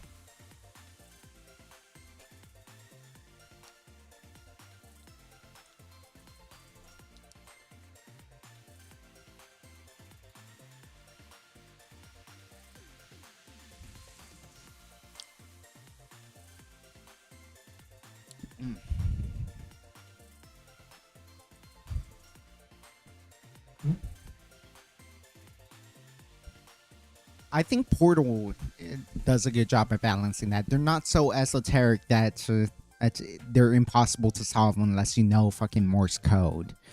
But they're also not so. They're not so simple to solve that it's a brainless game. So I think some games do it right. Like I like Portal. I think we were talking about this too. We both like Danganronpa. We both like Ace Attorney because those games, because of the fact that, like, if you rewind. If you take a 100-foot view, you zoom out from these games and you just see them as really broad categories. Let's say platformer, shooter, puzzle game, etc. When you zoom back in, like crime dramas, like in Ace Attorney, like a Heavy Rain, like I think Heavy Rain didn't really have puzzles. Danganronpa. When you have these crime dramas, they do, when you zoom back out, are puzzle games too. So you zoom into your crime games. I know there's a few. LA Noire. There we go. LA Noire. You play a crime drama and they're puzzle games because you have to gather information, gather data, try to figure out the culprits for each of these with the information you gather, and you should have enough evidence to conclusively pick the correct culprit. But the fact that when it's a crime drama, it's there, you don't have to make up any logic. Something had to have happened. Let's say in a murder mystery, something had to have happened for why this person died. And then so you go backwards from the knife that stabbed them. And then you go backwards from it was taken from the bar. And then you go backwards from the bartender wasn't actually in that day, so it can't be them. And then you go backwards to this guy was the substitute, and you go back to this guy was the coworker. And then you go back to these two had a fight over their girlfriend because the girlfriend broke up with him to get along. Broke up with the waiter who replaced the bartender, who the victim. Who then the girl started dating the victim. And then you have a motive for the guy who did it. And so there is a logic chain to follow. And therefore, crime dramas in a way are their own puzzle game because there is a logic line to follow that is always grounded in some amount of reality. And so those are really satisfying puzzle games too, in my opinion. I haven't played a lot of puzzle games like that. I've seen couple playthroughs of Portal, and that does feel like a good balance. Yeah, Portal is a great balance. Portal is one of my favorite games.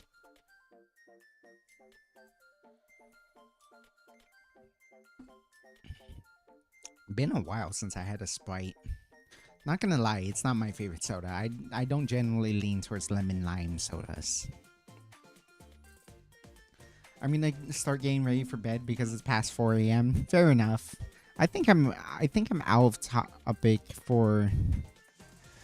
There's not much I wanted to say either. I just really wanted to talk about puzzle games because me and my friend had a ton of. My friend and I had a ton of talk about puzzle games earlier too, at work, and I kind of wanted to hear your guys' thoughts. Mostly lurking on the topic of maybe streaming puzzle games. Well, just the concept of puzzle games in general, like what makes for a good puzzle game, what makes for a good puzzle, etc. There's actually a really crazy puzzle, King's Quest. I want to say King's Quest. Yes, it was King's Quest. So there is a dwarf that meets you. Dwarf? Yeah. On the topic of maybe streaming a puzzle game, I kind of want to, but again, this laptop is not good for streaming. I kind of want to. I kind of want to play that Blueprints game. Here I go again, simping for Sleepy Project. I saw Sleepy streaming it before she even debuted for Phase Connect. So this was before her debut for Phase Connect. She still has it as a VOD on her YouTube channel. She played Blueprints, and I wanted to watch it because my friend has been hyping up this game for so long, and I was watching her play it a little bit, and it's like, damn, this game seems cool.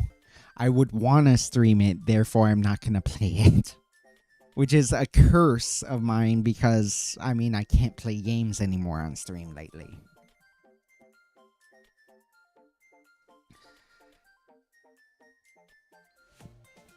Anyways, where was I? This will be the last thing I mention, and then I'll probably call it for the night. Okay.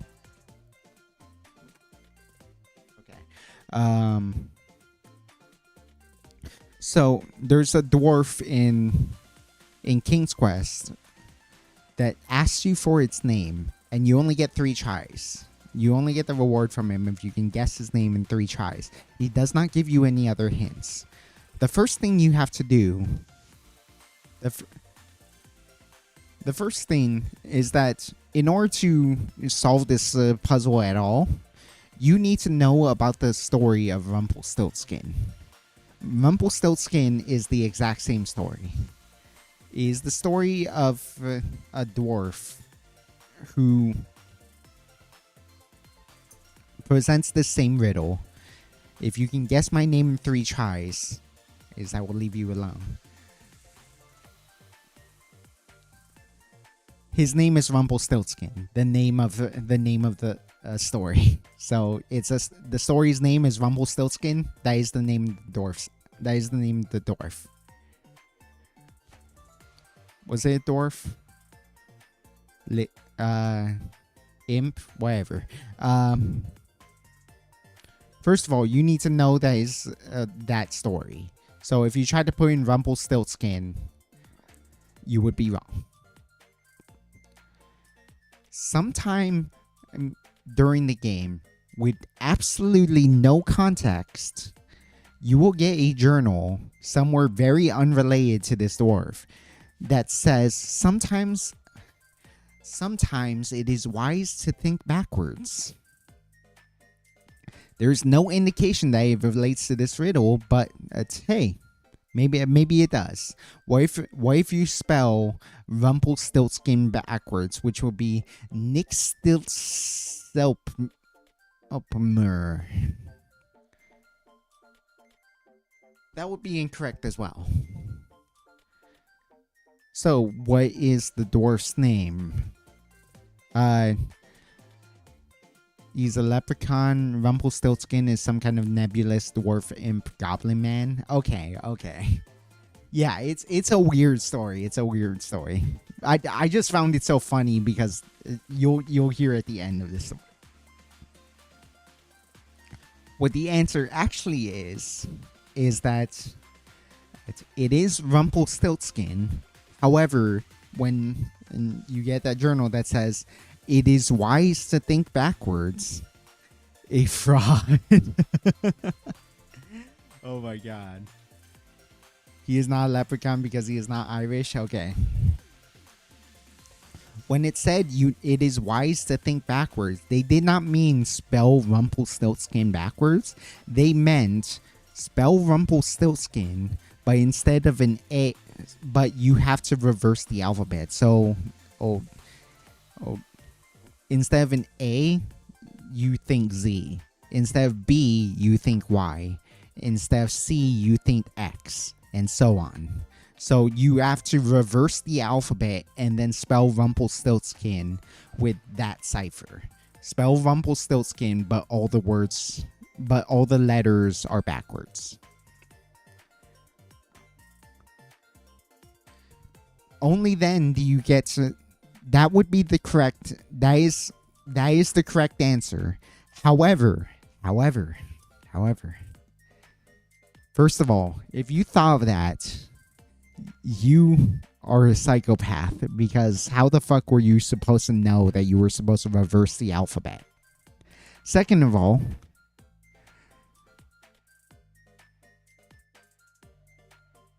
I would still probably get it wrong because of the fact that they misspelled Rumpelstiltskin. Chibadi put it in chat.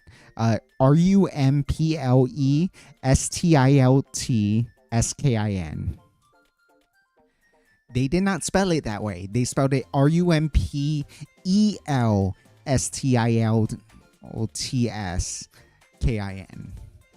They misspelled Rumpelstiltskin, so it's extra impossible to figure out the solution to this.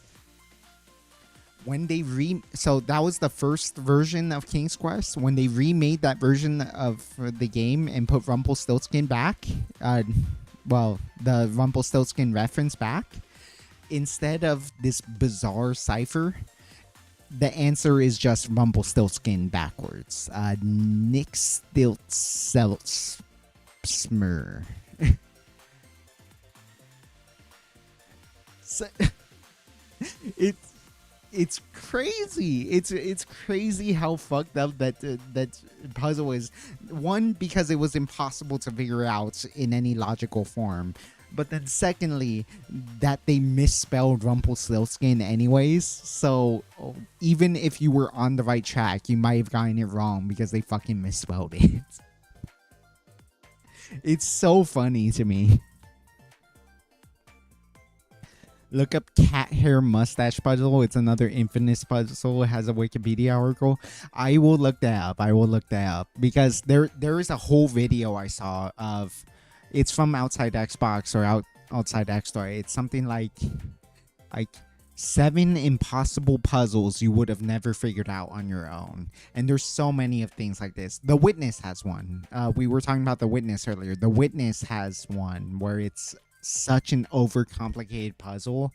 It does have a logical meaning to it, so it's not unsatisfying the way like Pez is, or whatever that game is called. Or say like Poor Old Blueprints, which are actually good puzzle games.